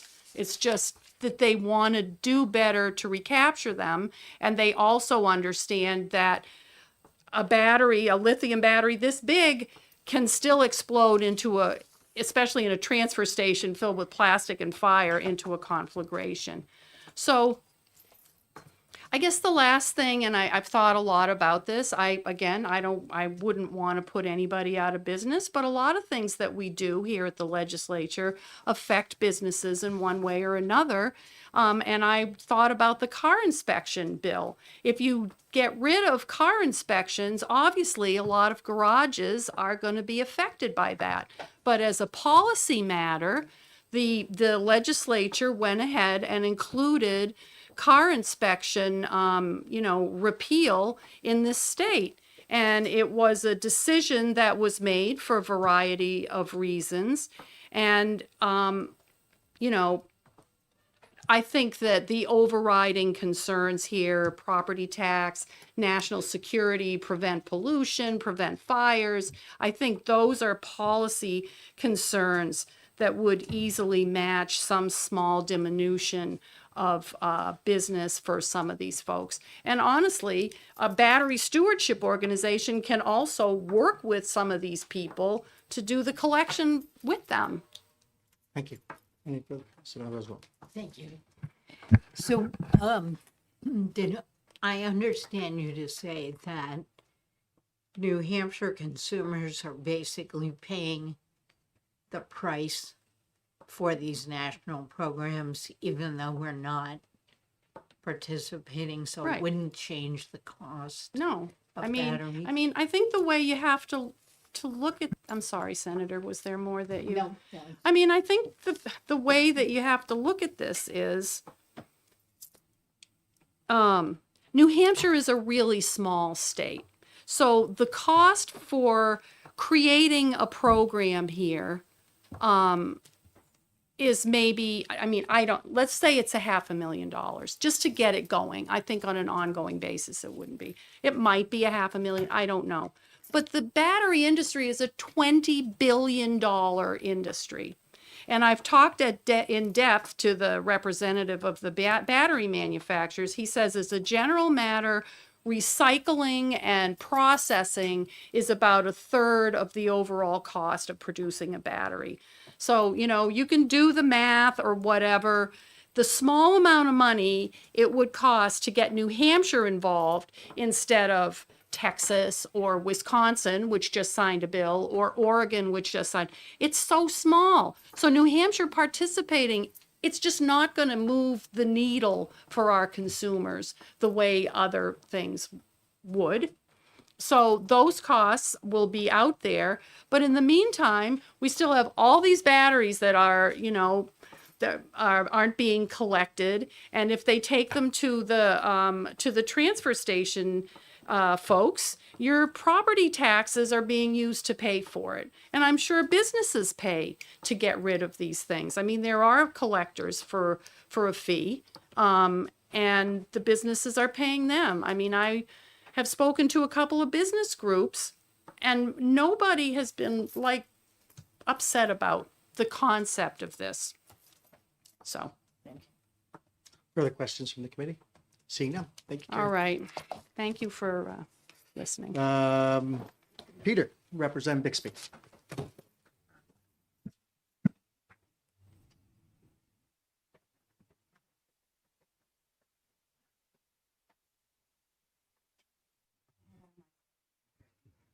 Proving I did.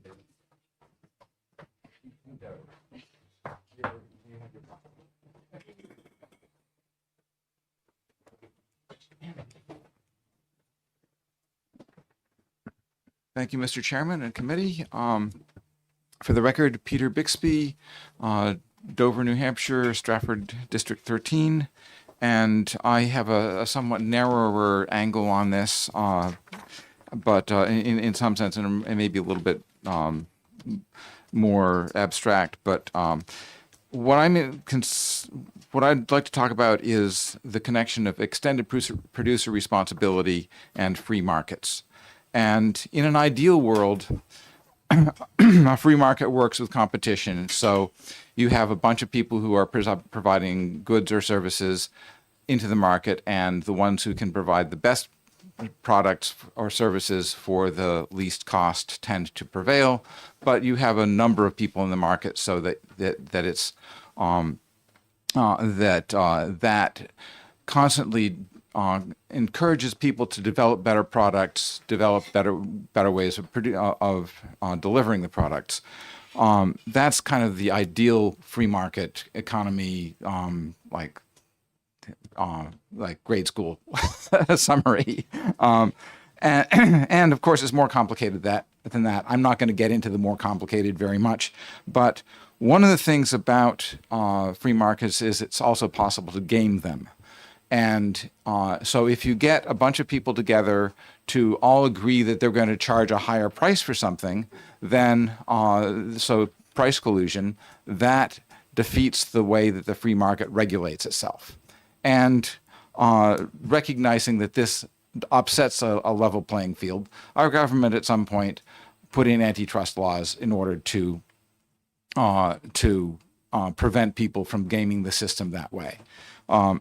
Another way that people game the system is by externalizing costs. So you have a process a production process that creates a whole lot of widgets, but in the process of making the widgets, you also create a certain amount of waste that needs to get disposed of, and disposing of the waste could be potentially costly. So you just put it out into the river near you, and you don't need to deal with it, and you don't have that cost. It's externalized. But the cost of that lands on the people who are downstream, and the people who have fishing businesses, and the people who have tourist businesses. So that cost is being paid by someone else, kind of like an indirect tax. So we have in place a certain number of pollution regulations now in order to stop that sort of thing. It's not a perfect system, but it's better than it used to be. Another place where cost externalization takes place is in the end fate of products that people get.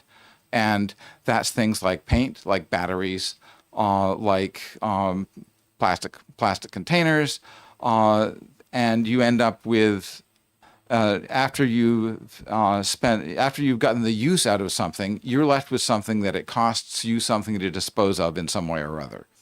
And that cost might be direct in that you have to get someone to take your dead car away, or it might be indirect in that you take you take your dead batteries to your transfer station, and then the transfer station has to pay something to deal with it. So, so that's sort of a cost externalization. Now, what's happening with this bill is that an industry group has said, we think that there are real problems with this, with the way we've been externalizing the costs, and it's causing fires, which can be very expensive, and we want to improve things. So we want to be able to internalize those costs. But now we run into the antitrust thing. In order for all the different businesses in the industry to cooperate on a program to internalize the cost of recovering the batteries, they need to they need to incorporate that somehow into their cost of doing business, and their cost of business gets paid for by the cost of their products. So they agree on what they're all going to contribute to this stewardship program, and when they do that, they run up against antitrust law. So what this bill does is it creates a narrow exemption to the antitrust law so that they're allowed to do that. It's not a tax, it's not a fee, it's just allowing them to do the right thing by internalizing costs. And so I think that's, so rather than being, creating some sort of new fee or tax, it in fact reduces the costs to consumers, to taxpayers, because they are not faced, as taxpayers, they don't need to pay as much on their local property taxes for what their municipality has been doing in the past. So this is basically a savings for taxpayers, a savings for consumers, and I'd be happy to take any questions. Questions from the committee? Other one, do you agree that across the state we have lots of places you can drop off batteries, Staples, and all those lists that I did? That there's lots of places people can already do this. There are places where people can do it. They don't; those places don't take everything. So there are signs on the battery box at Home Depot that say no alkaline batteries, and there are also other sorts of excluded batteries that you're not allowed to put into those boxes.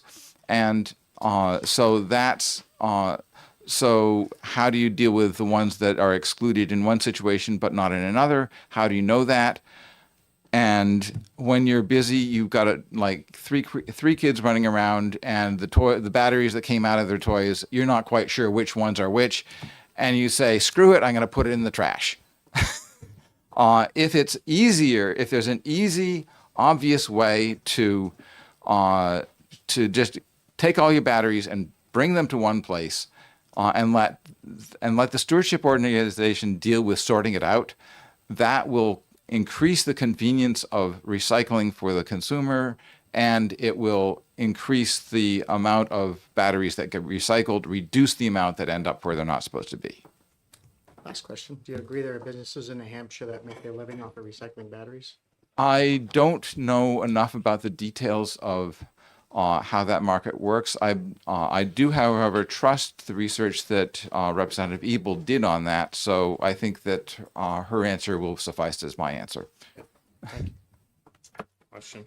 Senator Finn. Kind of following up on that vein, if the system is working, why are we still seeing these battery fires? The system isn't working. We're having battery fires. The battery fires have cost some of our municipalities tens of thousands of dollars in replacement of equipment and infrastructure. Follow up? So if that's still that patchwork of battery drop-offs is supposedly working, why are municipalities still paying so much? Because it's not working. Thank you. Is it legally illegal to throw a lithium-ion battery in the garbage? It is not at this point in the state of New Hampshire legal to throw lithium ion battery into the garbage. It's illegal. It is illegal. Thank you. But who is going to police that? Thank you.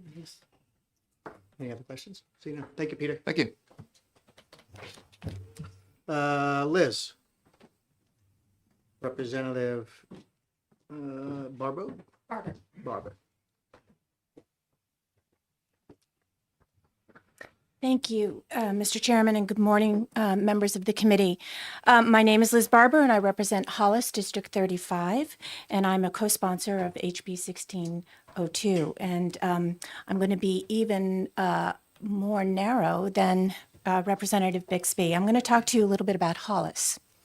Last summer, I took a tour of the Hollis transfer station, and during that tour, the DPW director shared her growing concerns about the rising cost of trash transfer and recycling.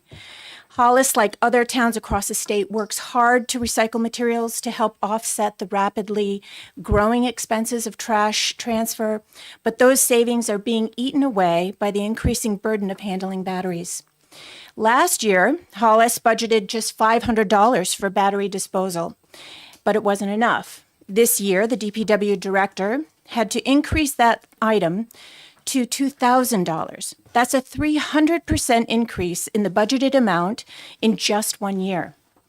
This jump will be paid directly by the taxpayers of Hollis through our property taxes. If these costs continue without the battery stewardship program, I expect Hollis residents to pay upwards of $10,000 and maybe as close as $15,000 or more over the next 5 years just for battery recycling. That is real money coming out of our property taxes. Without this program, expenses like battery removal will keep climbing and add even more pressure to our local budgets in the years to come, far outpacing the typical 6 to 11% annual increases Hollis taxpayers are already seeing in our waste costs. That's real money coming out of our property taxes, and that could be avoided by if manufacturers paid for the end of costs of the products they sell. Since the lithium ion landfill ban, New Hampshire towns are paying to collect, store, and ship these batteries safely. HB 1602 offers a real solution, one that constituents understand very clearly, because it's not complicated. Consumers understand how manufacturers cover the cost of their products. We know that we already pay the built-in cost of the production when we buy our batteries. Right now, New Hampshire families pay twice, once at the store and again through our higher property taxes and transfer station fees to cover local recycling. Let's not complicate this. We are paying a tax now to recycle batteries. Let's give our taxpayers relief by shifting the cost to the producers through this program. Shifting the cost from our towns and taxpayers back to the manufacturers who profit from selling the batteries is tax relief. I urge you to support 1602 and give our towns and our taxpayers some real relief. I hope that was brief enough. Thank you, Liz. Any questions for the representative? Seeing none, thank you very much. Thank you so much for your time. Next up, we'll have Chief Lurish from the New Hampshire Fire Chiefs Association.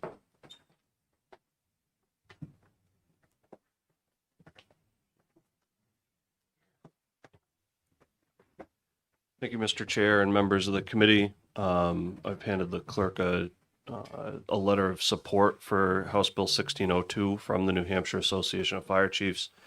My name is Ben LaRush. I'm the fire chief in the town of Bristol and currently the president of the New Hampshire Association of Fire Chiefs. We're in support of House Bill 1602, largely from the fire prevention standpoint. We believe this is a true fire prevention program that the state can put forward that will have a real effect.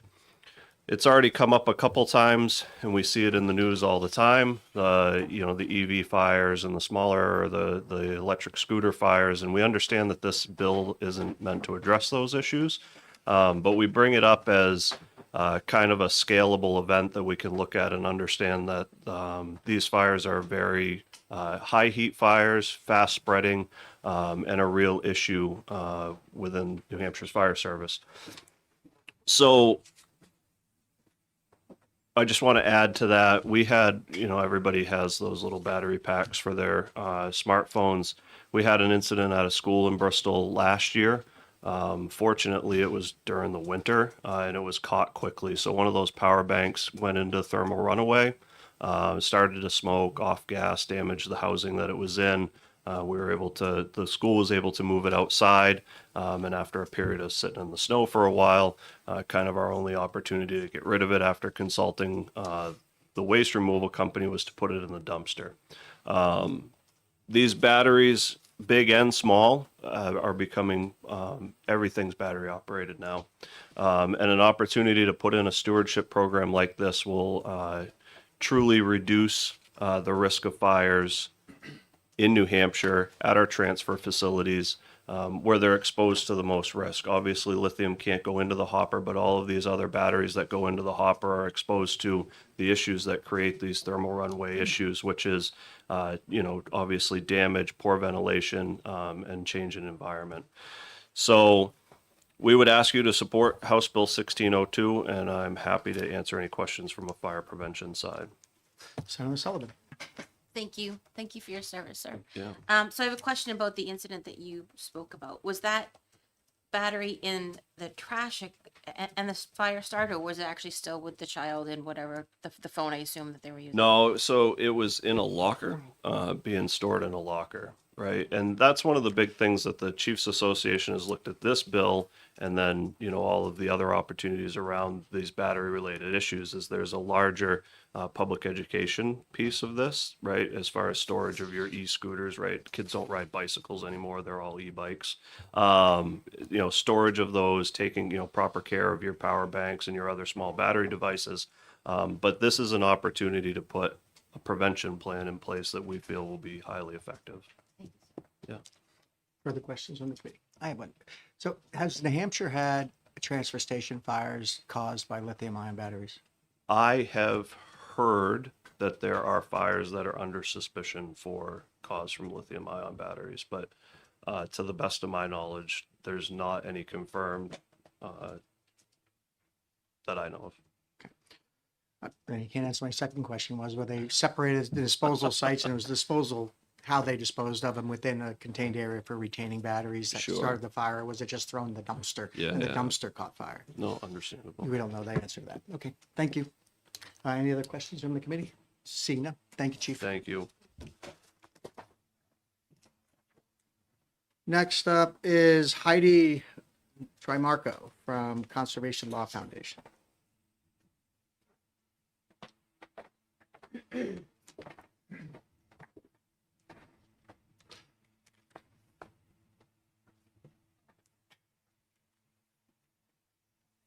Yeah. Just let people know we have 6 more speakers still. Okay. Heidi Tremarco, Conservation Law Foundation. I will keep it really brief because I'm delivering joint comments. It'll take me the longest to say our names. So these are from the Appalachian Mountain Club, CLF, the New Hampshire Society for the Protection of Forests, the Collaborative Solid Waste Strategies, New Hampshire Lakes, New Hampshire Association of Conservation Commissions, New Hampshire Audubon, and the Nature Conservancy. And I've emailed these to the committee, so I'll just hit the highlights. I know we're in a time crunch.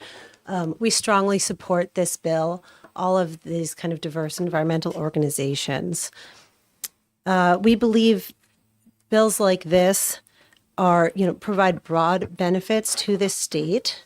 And you've heard a lot of these before, but some of these include preventing fires at landfills and in the waste streams, and improving public safety. And then specifically from an environmental perspective, protecting the environment against toxic substances. So in addition to being a fire risk, batteries are a risk for a lot of other heavy metals and chemicals they put into the waste stream. And that, contaminates the landfill, it contaminates the leachate, it escapes from the landfill in various ways. And contaminates the local soil, the water, and sometimes the air, especially in the cases where leachate or landfill wastes are incinerated. Recycling these batteries helps conserve resources and recover these valuable materials like lithium, cobalt, copper, and steel, reducing the need to mine for those. And that process also lowers emissions. It uses a lot less emissions to recycle these materials than to mine for new ones in the first place. And so we urge the committee to support the bill and to vote auto pass. Happy to take any questions, but otherwise you should have the comments. Thank you, Heidi. Any questions for Heidi? Seeing none. Thank you very much. Thank you. Next up is Matt Buer from Waste Innovations. Thank you. Good morning. I work for Win Waste Innovations. We're based in Portsmouth, New Hampshire. We're a solid waste disposal transfer operation, 52 sites across the East Coast. We operate the facility up the road in Concord, the waste energy facility. And we also have in New Hampshire, we have a hauling operation out of London area that does waste collection. Here in support of, I'm Director of Environmental Compliance, sorry. I'm here in support of HB 1602. We've seen issues not only in our own facilities with these batteries causing fires, but our other competitors. Waste Management had a pretty significant fire in recent memory.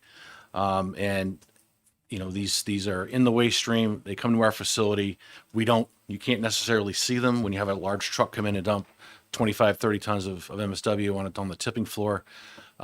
They get damaged through the handling of it. And once that plastic seal is broken and they're exposed to the oxygen, it will just cause a fire, as the chief had testified to.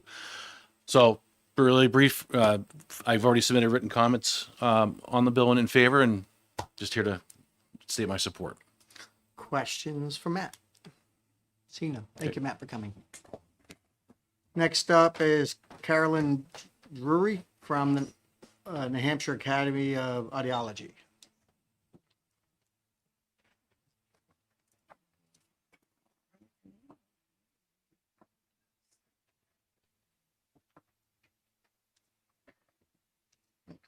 Okay, good morning. Good morning. I'll be short here. You're getting my testimony. I'm not going to sit and read it. So for the record, my name is Carolyn Drury. I'm from Nashua. I've been an licensed certified audiologist in New Hampshire for 38 years, though I'm now retired. I am president of the New Hampshire Academy of Audiology, and I'm here representing our members. Hearing aid batteries are our chief issue here, although I will say personally I do have family members in fire service, but I'll leave that. We've left that. Heard enough about that. Batteries are hard to dispose, and you have to have good sized quantities of them for a lot of places to take them. As far as what we already have, it's not well advertised. There aren't signage. Most people don't go it, and these things go into the trash stream. As bad as technology changes, we have zinc batteries for prescription hearing aids that come in different sizes. There are silver ion batteries that are rechargeable that can be removed with a special tool. We do that in the office. We do not give those tools out to the customer. Those that have lithium ion batteries are enclosed. They have to go back to the manufacturer for a replacement of the batteries, and the individuals without their hearing aids for about a week or so. We cannot do it well because as individuals, because we simply don't have the volume. We'd love to see a program that is much more widespread, that is able to have good signage and sufficient marketing, I guess, so that people know, so they don't have to go with their little Ziploc bags from store to store to store trying to find a place to do it, and having to have a certain quantity to take to the landfill. We'd love that. I think it's just our land is one of our greatest assets in this state, and I think we would do well to do one other step to protect it. This particular bill is essentially revenue neutral, and while the fiscal note does refer to having to hire one additional half-time employee, that's a small amount to pay to get started, and after that, it's revenue neutral. You don't get many better deals than that. We think it's a wise investment, a smart move, and we'd like to see this committee support it. Thank you. Okay. Any questions from the committee? Seeing none, thank you very much for coming in, Caroline. Reagan Bissonette from the Hampshire Recycles.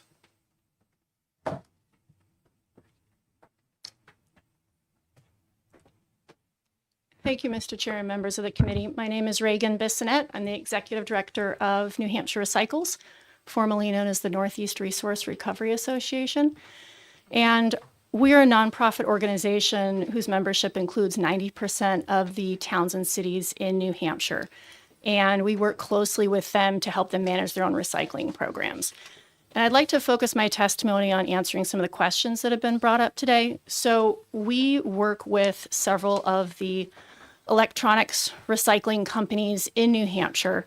Last year, we helped our members recycle over 1.2 million pounds of electronics, which includes batteries. And what we have learned is that we are increasingly seeing improper disposal of rechargeable batteries as a significant safety concern and a significant cost concern for our municipal members. We have recently been holding in-person and online events focused exclusively on lithium-ion battery management and training municipalities and firefighters on how they can both prevent lithium-ion battery fires and also respond to them when they do happen at their transfer stations. So we have several examples of battery fires that have impacted our municipalities. The town of Lee had a lithium-ion battery fire that started in their trash in 2022. Fortunately, they were able to quickly contain that fire.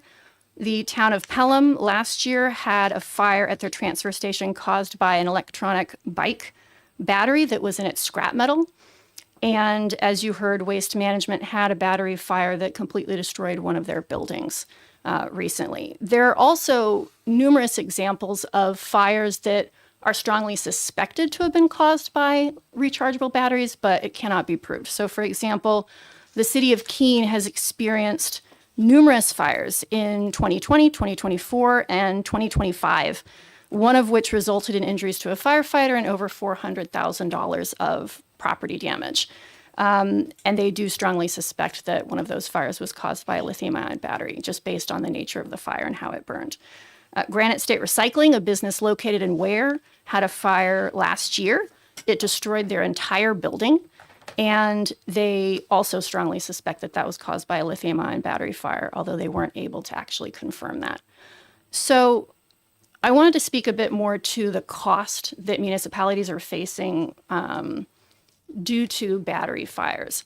Now, the Battery Network, formerly called Call to Recycle, is a national organization that used to provide free battery recycling services for New Hampshire municipalities. They were able to get a box to have at their transfer station, put batteries into that box, and then they could mail it to this organization for free.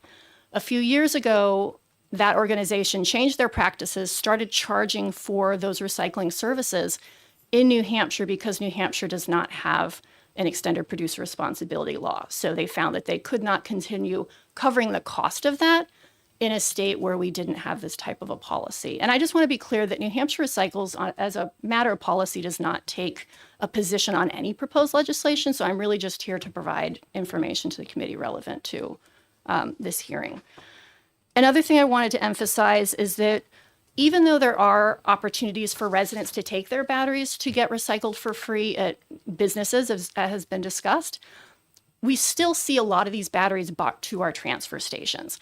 And as our municipal staff well know, if they turn away a resident and simply say, please take this to Staples or please take this to Home Depot, chances are very good that resident is going to be frustrated and they're more likely to just throw away in the trash, which is exactly what we're trying to avoid. So our municipalities do routinely accept batteries for recycling at the transfer station, and they do incur a cost to then properly recycle those materials. We're also increasingly seeing items with batteries showing up in scrap metal for recycling. And this is causing a huge problem, not just in New Hampshire, but nationwide. So one of the largest scrap metal recycling companies in the country that also operates here in New Hampshire, they had a significant fire, 4-alarm fire at one of their facilities in Massachusetts. As a result, they and other companies are seeing their insurance costs rise significantly. They're having to be much more strict about what types of materials they'll accept from municipalities, and they've actually started charging fines for any and all batteries that are found in scrap metal for recycling. So for example, in the last 2 years, our organization saw over $16,000 worth of fines charged to New Hampshire municipalities from items that were improperly found in their scrap metal, many of those batteries. So it's very much a significant issue. At these trainings we've been holding recently, inevitably municipalities are asking us, why are we incurring the costs for managing these materials? Why are the producers of batteries not the ones who are helping us cover the costs? And so we do let them know that this is a bill that has been pending. And a lot of them express an interest in that. So it really does have a significant cost for our municipalities, not to mention the major safety concerns. And I'm happy to answer any questions. Questions from the committee? I have one. Are there any municipalities in the state that are collecting batteries that are able to dispose of them for free? Of any of the ones you've worked with or? No. Okay, thank you. Not that I'm aware of. Anybody else? Thank you. Next up is Jason Lyon from the town of New London.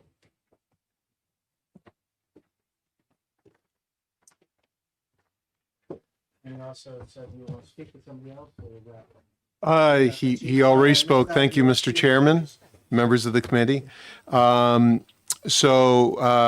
Retired after almost 35 years, a couple weeks ago. So thank you. I made it over the goal.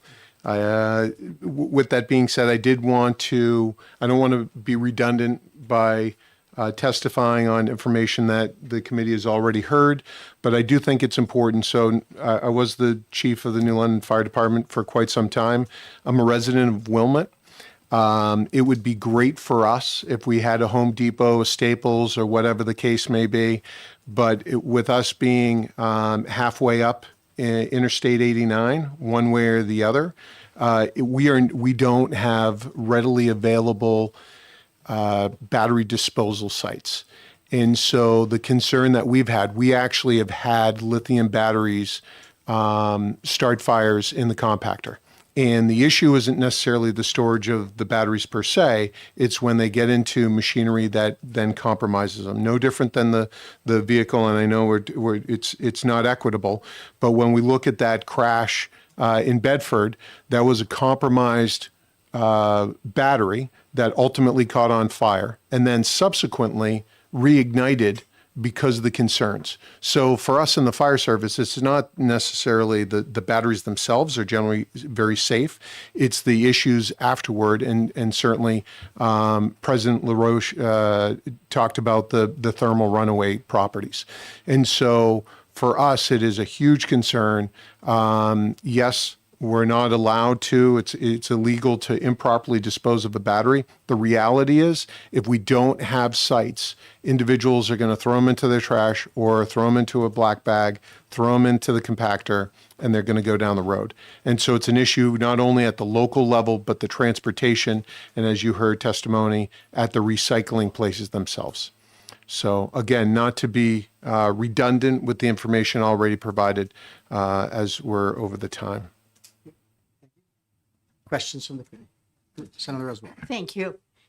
I've been thinking as I've been listening to this that in the cities where there are Home Depots or Staples, there are places where you could recycle your batteries, but in the more rural parts of the state, I guess, including New London, those opportunities don't exist. And as I looked at Ms. Bissonette's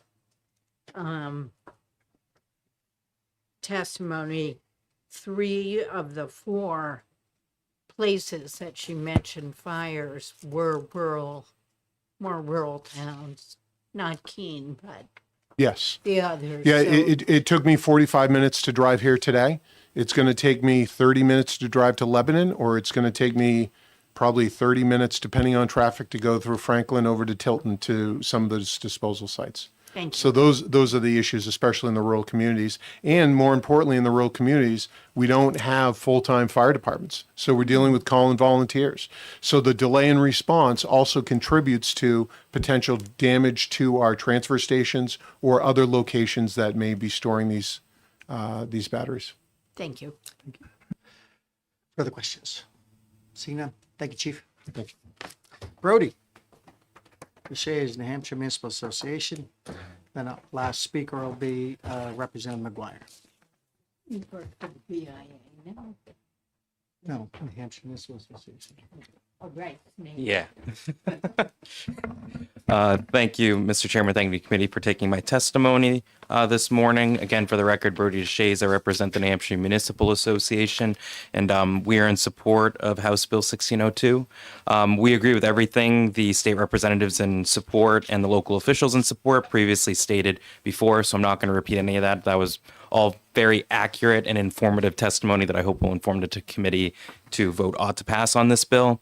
I think what Senator Rosenwald just mentioned was a note that, during listening to the hearing that I really wanted to stress is access to big box stores that serve as battery collection sites are not easy for every Granite Stater to access. I can even just speak from personal experience. I live in Wolfboro. The closest Home Depot is at least 40 to 45 minutes. The closest Market Basket is 40 to 45 minutes. So there's not any box stores where I live within a, at least a 30-minute range, let alone places that have collections for this. So there are, I guess you could almost look at it as like collection deserts, where there's just rural areas where folks are looking to dispose of these harmful materials, and lack of education, lack of understanding, they are disposing of them as they would dispose of most normal trash, and it's creating these fire hazards. And obviously, when folks dispose at their transfer station in their town, it doesn't go into a landfill in their town, it gets transported to a larger landfill, and that creates other threats and risks to the municipalities that have these larger landfills, like Turnkey, for example, in Rochester. So you have multiple municipalities when someone does not dispose of these products correctly or legally, where you could have a kind of a chain of where fire risk could happen. Want to reiterate too, my understanding is that the towns of Lee and Pelham had a fire caused at their solid waste facilities that were caused by rechargeable batteries, and there are other fires that have happened across the state where it presumably very likely was rechargeable batteries, but they couldn't say with 100% definity. Easier access to being able to dispose of these products is a deterrent against illegal junkyards or dumps, or what perpetuates those illegal junkyards or dumps, which is easy access for very affordable ability to just dump stuff on people's property. We mentioned that with the paid stewardship program too. It's a very present problem across the state. It costs the state immense amount of money. DS has programs for helping to kind of close those illegal junkyards. It's very difficult for municipalities to be able to catch all of those and themselves enforce and prevent illegal junkyards. So just in sum, these fires pose significant danger and cost to municipalities and their public employees. It drives up premiums for the cost of insurance, which increases property taxes. And again, the cost for recycling these batteries is already built into the cost of the batteries. What we're asking is for the state to participate in this program so then Granite Staters can reap the benefits of those already built-in costs. And I would be happy to answer any questions the committee may have. Questions from the committee? I guess I have just a couple, but so one of the provisions that, and we had this similar to the paint bill, is that this creates a prohibition on retailers. If they sell a battery, they can't sell a battery that if it's not one of the guaranteed manufacturers who participate in this program. Do you think that's appropriate, that we should prohibit the sale of products in our retailers just because they don't belong to an individual non-state program? Thank you for the question, Senator. So our association has no position on how the state's going to regulate that type of commerce. I'm not aware if that's how it works or if it's not how it works. So I would definitely defer those questions to specifically the industry representatives who are representing the battery manufacturers or other industry representatives like the BIA who support this bill. So again, I'm just going to go back. The bill specifically says the retailer shall not sell, offer for sale, or distribute covered battery or battery containing product unless the producer of the covered battery or battery containing product has certified participation in the battery stewardship program. So we're absolutely prohibiting products in our retail stores if they don't join this program. Well, if I may add, well, That's page 4, line 18. retailer shall not distribute covered battery. I Do you mean, think that's an appropriate role, being that you represent municipalities and government? Do you think that's an appropriate role for government? again, we have the municipal association has no position on that specific provision of the bill. We see immense amount of benefits to these types of stewardship programs and helping facilitate recycling, decrease costs and risk to municipalities, you know, insurance claims that they may need to submit because these products are not properly disposed of.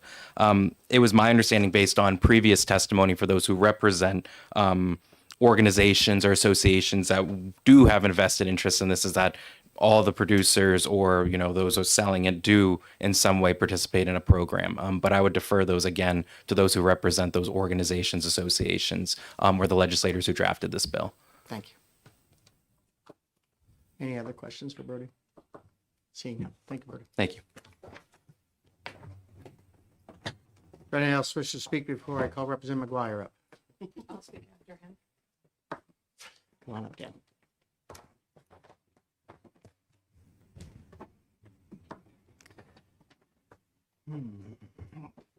Thank you, Mr. Chairman, members of the committee. For the record, my name is Dan McGuire. I represent the town of Epsom. I was the main opponent of this on the floor of the House. And I will say that today's hearing is, the claims are much milder, I guess, than some of the claims made for this bill in the House. But there are still some that I disagree with. Let's start with fire.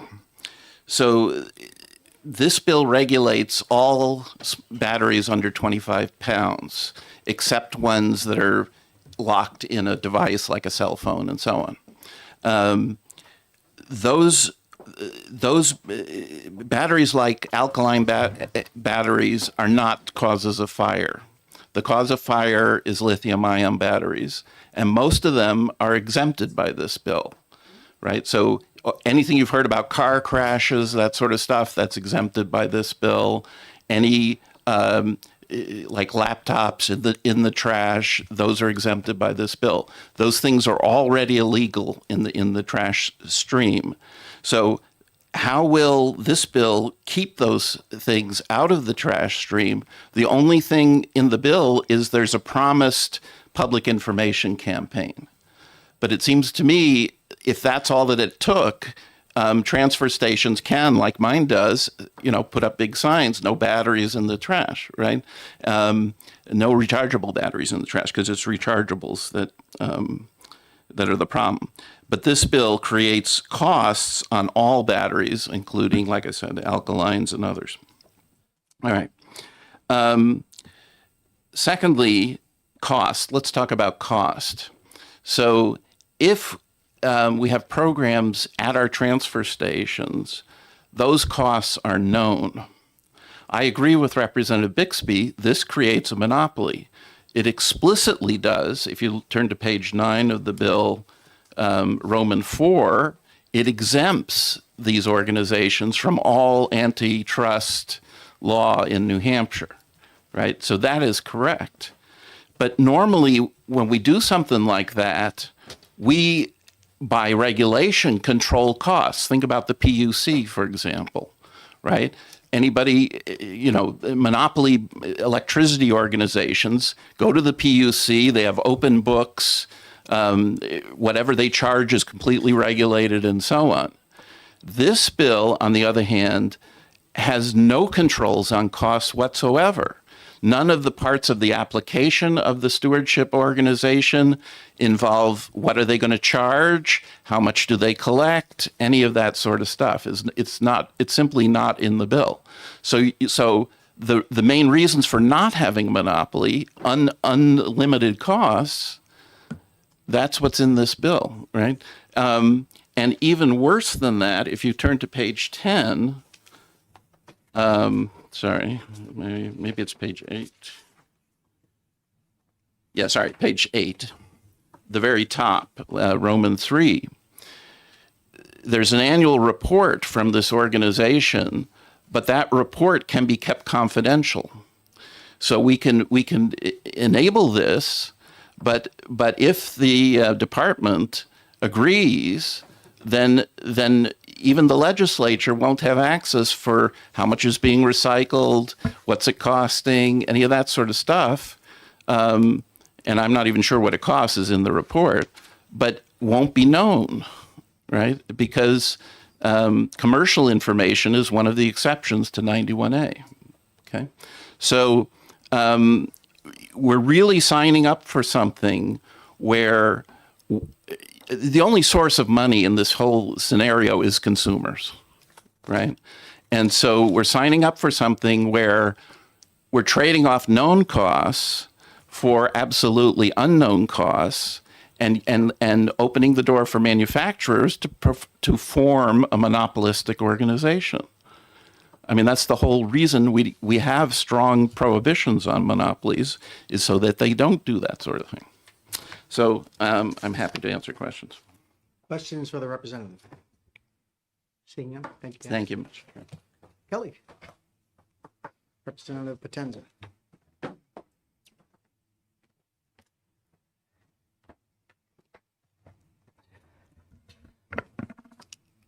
Thank you, Mr. Chair. Just for the record, Kelly Potenza, Stratford District 19. I don't know if you received the message that came from the city of Rochester. It was a letter from the city manager representing the entire city council in full support of this bill. If you haven't, I have a huge packet of information that I'd like to give you that just pretty much dispels a ton of myths here. And just wanted to answer your question as well in regards with, that was my sticking point. That was the problem that I had and our committee had, fellow conservatives that were on. Are you talking about That- the exclusivity of the Correct. retailers only selling products that? Correct. But when you dig into the program, you realize that, for example, Vermont, and I can use lots of other examples as well. The amount is like over 600 brands. No one has ever complained, not one business, not one retailer, not one nothing. And the only person that it would, in a sense, exclude would be like a foreign entity that is some, cheap China battery producer, basically, that doesn't want to have to be able to participate in the program. The whole point is keeping all of this recycling here, these critical minerals here in our country. And that China's been eating our lunch for a very, very long time. So I just wanted to say that there has been this is very different. I know that you're probably, a lot of media has been put forward on this, talking about the paint bill. This is very different. This is a national program. States are coming on like this. Florida has a version of this program, not full, but a version. And so it's not just blue states. There's this whole argument with, that we have. This is a nonpartisan thing. And it's just unbelievable that we're here. We had absolutely zero, zero, negative comments or testimony in our hearing.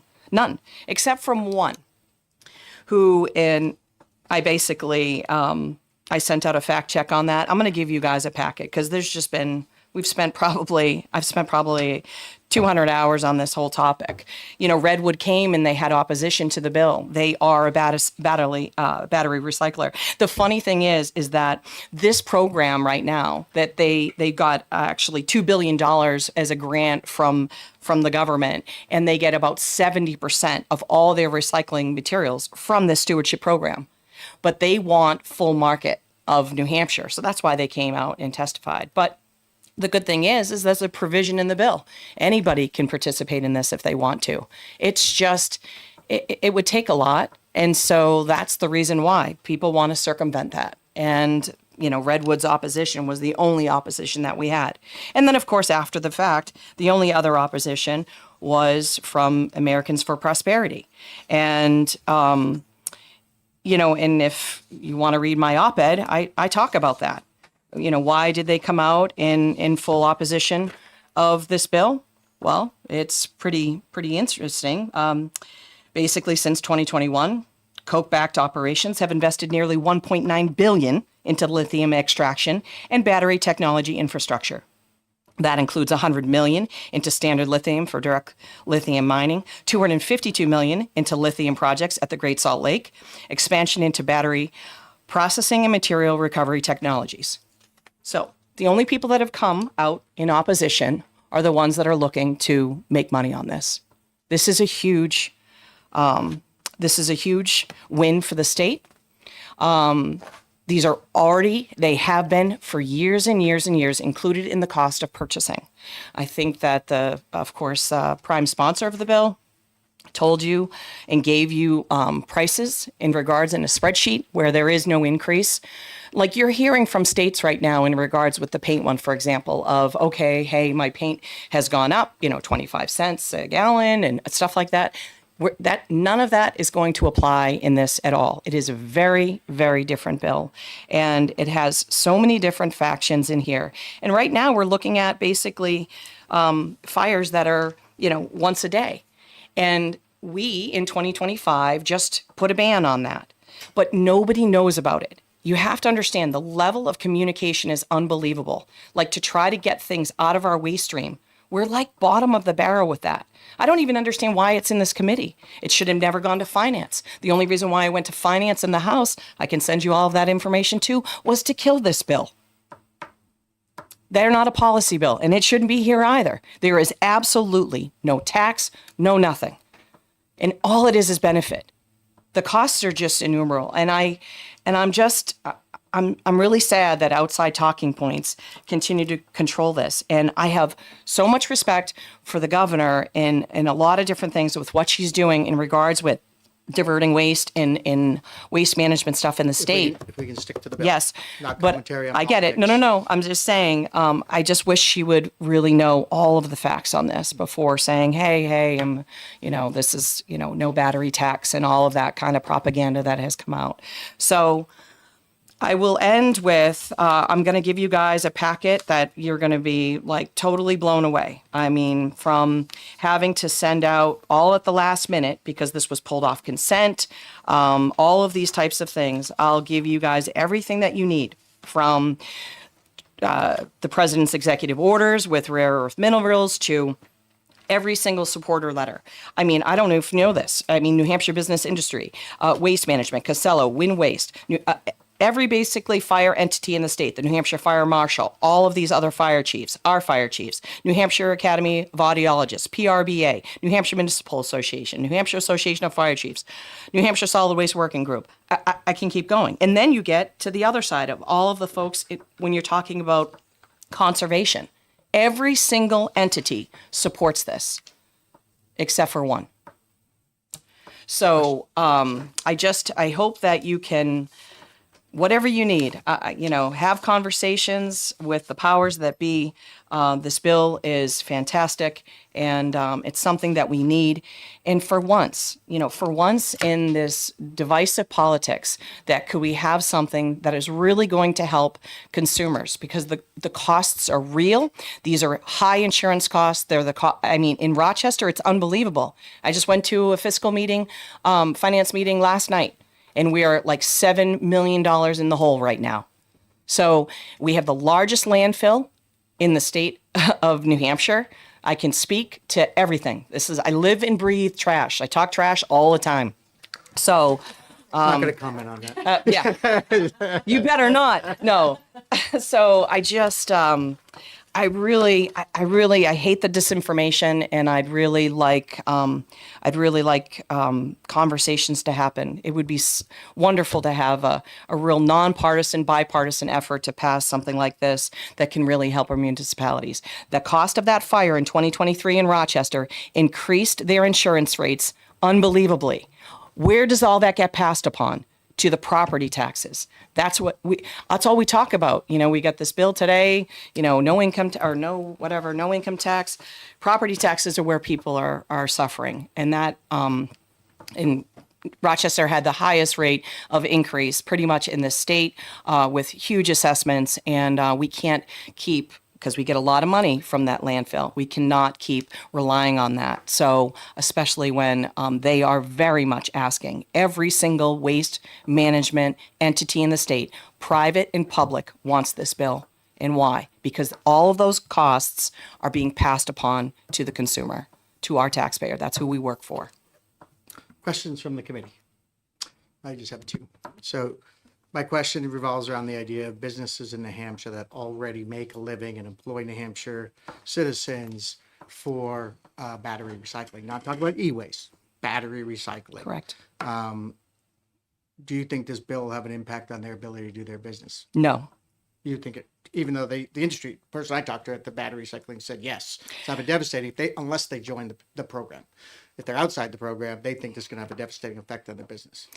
I've only talked to one, and one person that has a very small operation, and based upon every single, I did all my due diligence. I talked to the PRBA, I talked to everyone, and this absolutely would not affect them at all. So why didn't all of these people come out? Why aren't they here today? I didn't say all these people. I just asked about a business. Okay. In the state of New Hampshire that does battery recycling, that Okay. employs New Hampshire citizens that may want to stay independent of the stewardship program. You think that this would have no impact on that business? I'm not looking at her. I'm looking at you. Oh, okay. I'm sorry. I heard her talking. So, yeah, I don't believe it will have an impact. Lastly, do you think that passage of this bill would stop the risk that still exists from someone throwing a battery in their just garbage? Do you think it's going to stop that risk and the risk is going to no longer exist? No, but I think it is going to help big time. And communication is key. And so after we pass the bill in 2025 to ban them, did it curb? I have no idea, but the communication is the piece. Nobody knows about it. This will be all over the news, which would be wonderful. Everyone will know about it. The other piece I wanted to talk about is you're talking about Home Depot and these places that have boxes. They don't take all the batteries. This program will take all different kinds of batteries. It's not going to take a car battery, but it takes everything else. All of those other programs, they won't take alkaline, whatever. So that's the beautiful part about this. You have to be able, because people don't understand what's recyclable and what's not. So this whole stewardship program takes everything, and then they throw out the waste. That's the beautiful part about this. That's what you're missing. You can drive all the way to Home Depot, and you're not going to be able to throw those. They only take a certain amount of batteries right now, currently. So, last piece of logic I have that I'm trying to struggle through. If the cost of this program is already built into every battery that New Hampshire consumers have, and every battery there, why aren't they just put up the bins? Why aren't they just offering for every town? I'll pick up your trash. I'll pick it up for free. We've already made the profit. Why do they need to do this? Interstate Battery could just say, you know what? For the town of San Britton, we're going to offer a free battery pickup because we already pay for this in the price of the battery. Why do they need this? Okay, because you have bad actors in every single industry, in every single place. That's really what it comes down to. If everybody doesn't participate, someone is going to undercut someone else, and it can be just by a matter of pennies. So it keeps people honest. That's it. So if you just keep it open this has been going on for about 15 years. If you look at the history here, every single time they tried to do what you're talking about, failed miserably because someone comes in and says, okay, they set up their own little thing. Oh, we're going to be this and that and all that kind of stuff. And they don't pay for it. They're not paying their fair share. So that's the problem. It keeps people honest, unfortunately, from foreign companies that want to exploit it. Thank you. Anybody else? No more questions? Great. Anybody else wish to speak on House? Could we ask Mr. Wimsatt? Mr. Wimsatt, you want to, Senator Rosenwald would like to chat with you. You've been sitting here so patiently. With permission, I'd like to bring Mike Nork with me as well because he's very professional. Absolutely. Just to be clear for the committee, we're going to take a 5-minute break and then come back. I may have to go to pre-fiscal. I'm hoping to be back by, depending on how long this conversation happens, by the next 5 minutes. So it'll take less than 5 minutes. So. Okay. So, just wondering if you could comment on the use of programs like this, product stewardship, as a tool for the department's efforts to implement the solid waste management plan? Sure. Well, yeah, for the record, Mike Wimsatt, Director of the Waste Division for New Hampshire DES, joined by Mike Nork from our Solid Waste Management Bureau. Yes, product stewardship and what we call extended producer responsibility, or EPR, is something that is found throughout our solid waste management plan as a concept and a structure that we should explore for management of a number of different waste types in order to keep them out of the waste stream, either for purposes of safety and environmental purposes like we've talked about, or for cost reasons. So it's something that we actually have one EPR program now for mercury thermostats. New Hampshire decades ago was right out in front on this with a few other New England states, among the first in the country to adopt stewardship program for mercury containing thermostats. And that's been very successful in keeping mercury out of our landfills, keeping it out of our water and soil and air.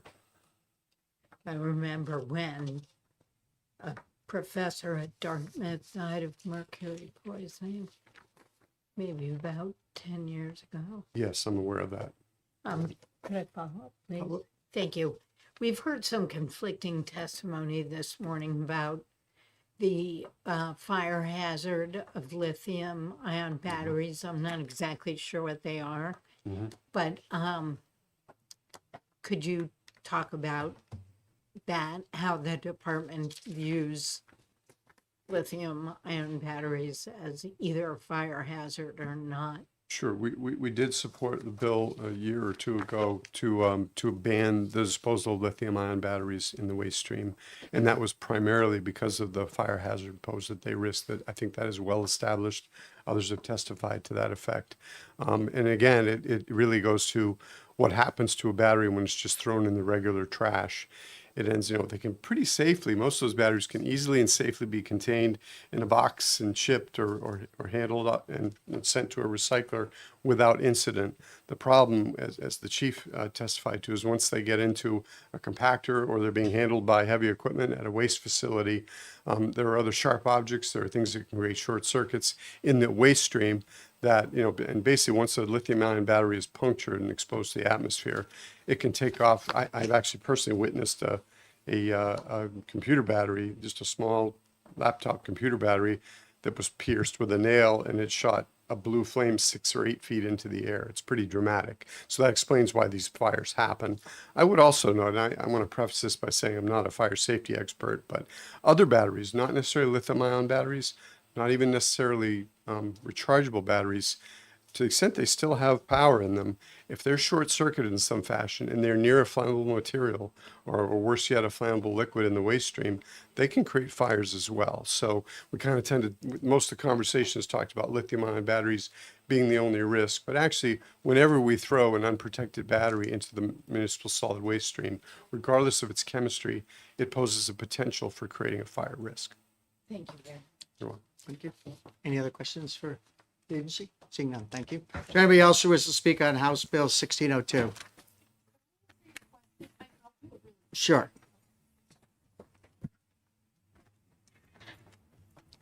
So just on the question of the retailers and on the ban of selling batteries that aren't part of the program, the first thing I want to say is that when I first started working on this, I went directly to the Retailers Association for New Hampshire, and I'm aware that there have been many conversations with the National Retailers Association on this, and they have no objection to the bill whatsoever. So that's that. But the rationale behind this, it's that if retailers can sell any battery from anybody, not a battery that's involved in the program, it undermines the whole program. So there's sort of the producers invest in the battery stewardship organization, and then they are sort of held together with the statutory framework, and then the other part of the pie is the retailer participation. So and if you think that's like super limiting, if you look at the Vermont plan, there were 264 producers that are part of that program, and they cover over 600 brands. So it's a very wide scope of people that participate. And again, I was concerned about the retailers too. I mean, we share some of these concerns, and they didn't have an issue, and they monitored the hearings in the House. The second question on monopolies, I actually went specifically to the Attorney General's office. I talked to the DES attorney there, the person who represents DES, and I said, I know you can't comment on bills, but could you comment on the structure of EPR for this state? Do you think that this violates our laws? And the answer was, in a general way, no, and that the types of monopolies that are concerning are things that are secretive and price setting. There's no price setting here, and actually, under our statutes and under the Constitution, the state of New Hampshire can provide for things that support public policy. And so, as a general matter, without commenting on this bill, they're not concerned with any sort of monopolistic behavior under programs with EPR. So those were two of the specific issues. Thank you. Any further questions? Seeing none. Is there anybody else who wishes to testify on House Bill 1602? Seeing none, I'll close the public hearing on House Bill 1602. We are going to come back in this room in 4 minutes. Room in my office.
Ways and Means Committee is back in session. I entertain a motion to go into executive session. moved. Been moved Second. by Senator Murphy, seconded by Senator Sullivan to go into executive session. I recognize Senator Sullivan for the purpose of a motion. Wait a minute, did we vote on that? Oh, I'm sorry. All those in favor say aye. Aye. All those opposed say nay. No, and the reason is 1 minute to be a prefix. I understand that. We're all against, that's why I said that, not a lead too, and I recognize that, but we're still going to move into executive sessions. Motion Just passed. registering Your my opposition. opposition. All right. I recognize Senator Sullivan for a motion. I make a motion of ITL for House Bill 629 FN. I'd like to speak to my motion. Looking for a second. Second. We moved and seconded to move ITL on House Bill 629. I recognize Senator Sullivan to speak to her motion.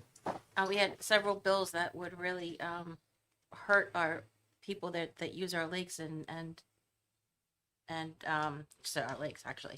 And we know that the state is transitioning some of the dams into private ownership, and I think it's an ill-timed bill based on what's happening around the state already. Further discussion on House Bill 629. Seeing none. The motion on the floor is ITL on House Bill 629. All those in favor of ITL signify by saying aye. Aye. All those opposed, nay. Nay. 3-1, the motion of ITL passes. I'm assuming there's an objection to consent. Like, Okay, keep it off consent. Senator Sullivan, you want to take it up? Sure.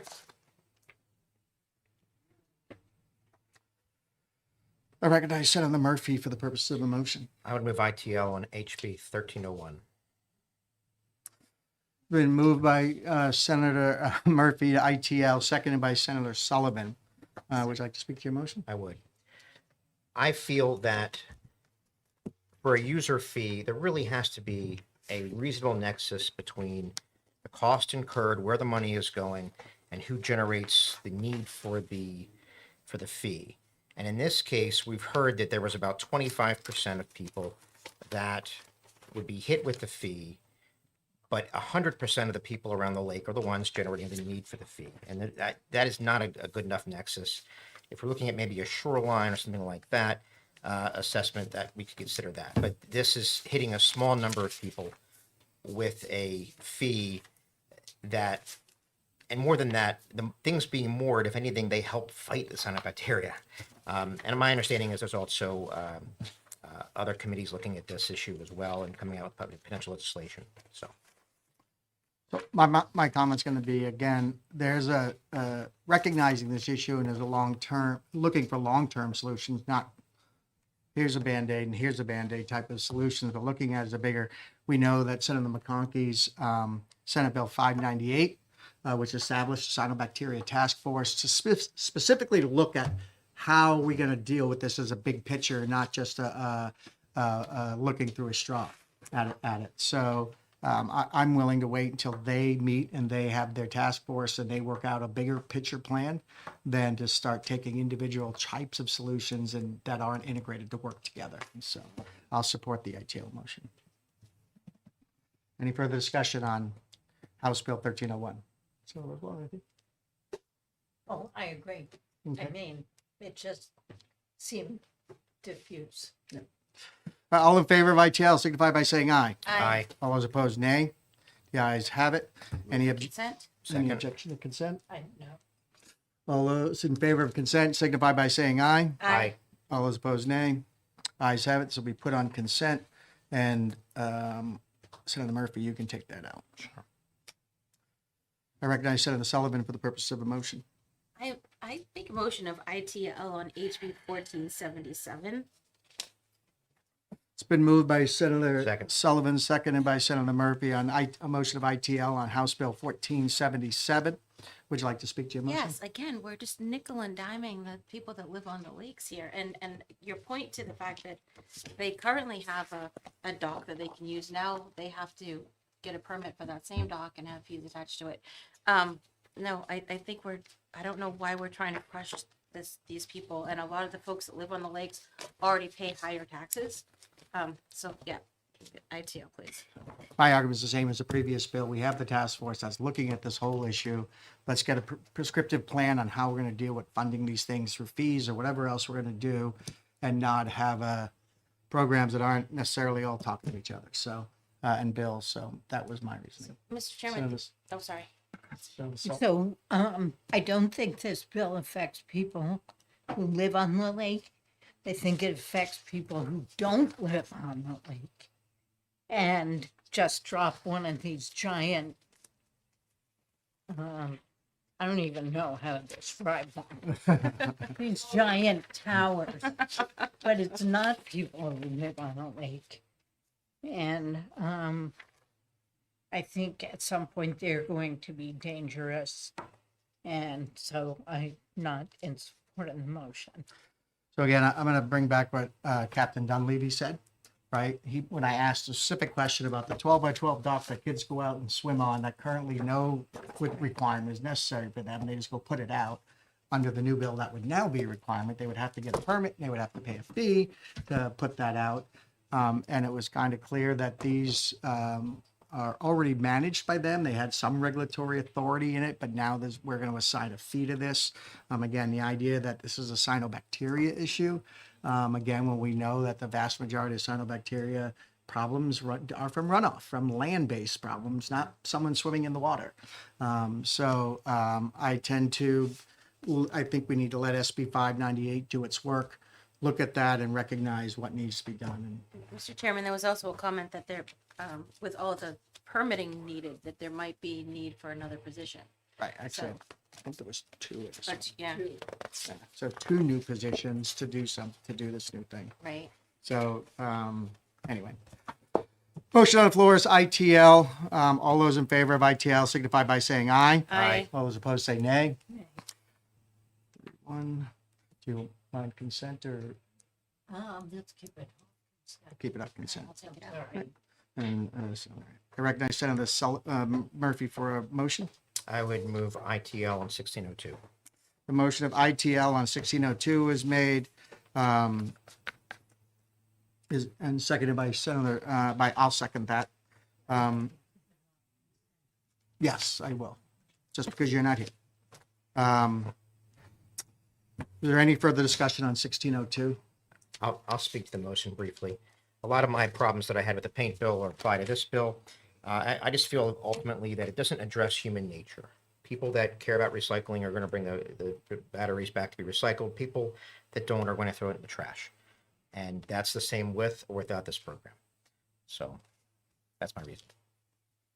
Yeah, my comment's still the same. I think there's lots of options for disposal, unlike we had with the paint bill. I think that this bill, plenty of places offer battery recycling. Some do it as a matter of business, and I'm not going to pass a bill that's going to potentially put a New Hampshire business or businesses out of business by passing a bill, considering there are businesses that recycle just batteries. And so for that reason, I'll support the ITL motion. Any further discussion? Seeing none, all those in favor say aye. Aye. All those opposed say nay. I am not going to put this on consent at the request of the Senator Rosewall, and I'll leave it on the regular calendar, and Senator Murphy will take it out. We'll have a robust. Any other business in executive session we want to talk about? We will be meeting next week. We have 2 bills left and a non-germane amendment left that will be taken up next week. We have HB 155. We have the and I forget the bill number for the 1102, which is a research and development tax credit.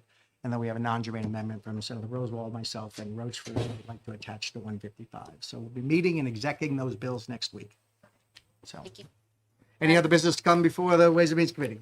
Seeing none, I'll entertain a motion to come out of executive So session. moved. Second. Been moved and seconded to come out of executive session. All those in favor say aye. Aye. All those opposed say nay. The ayes have it, and we are out of session.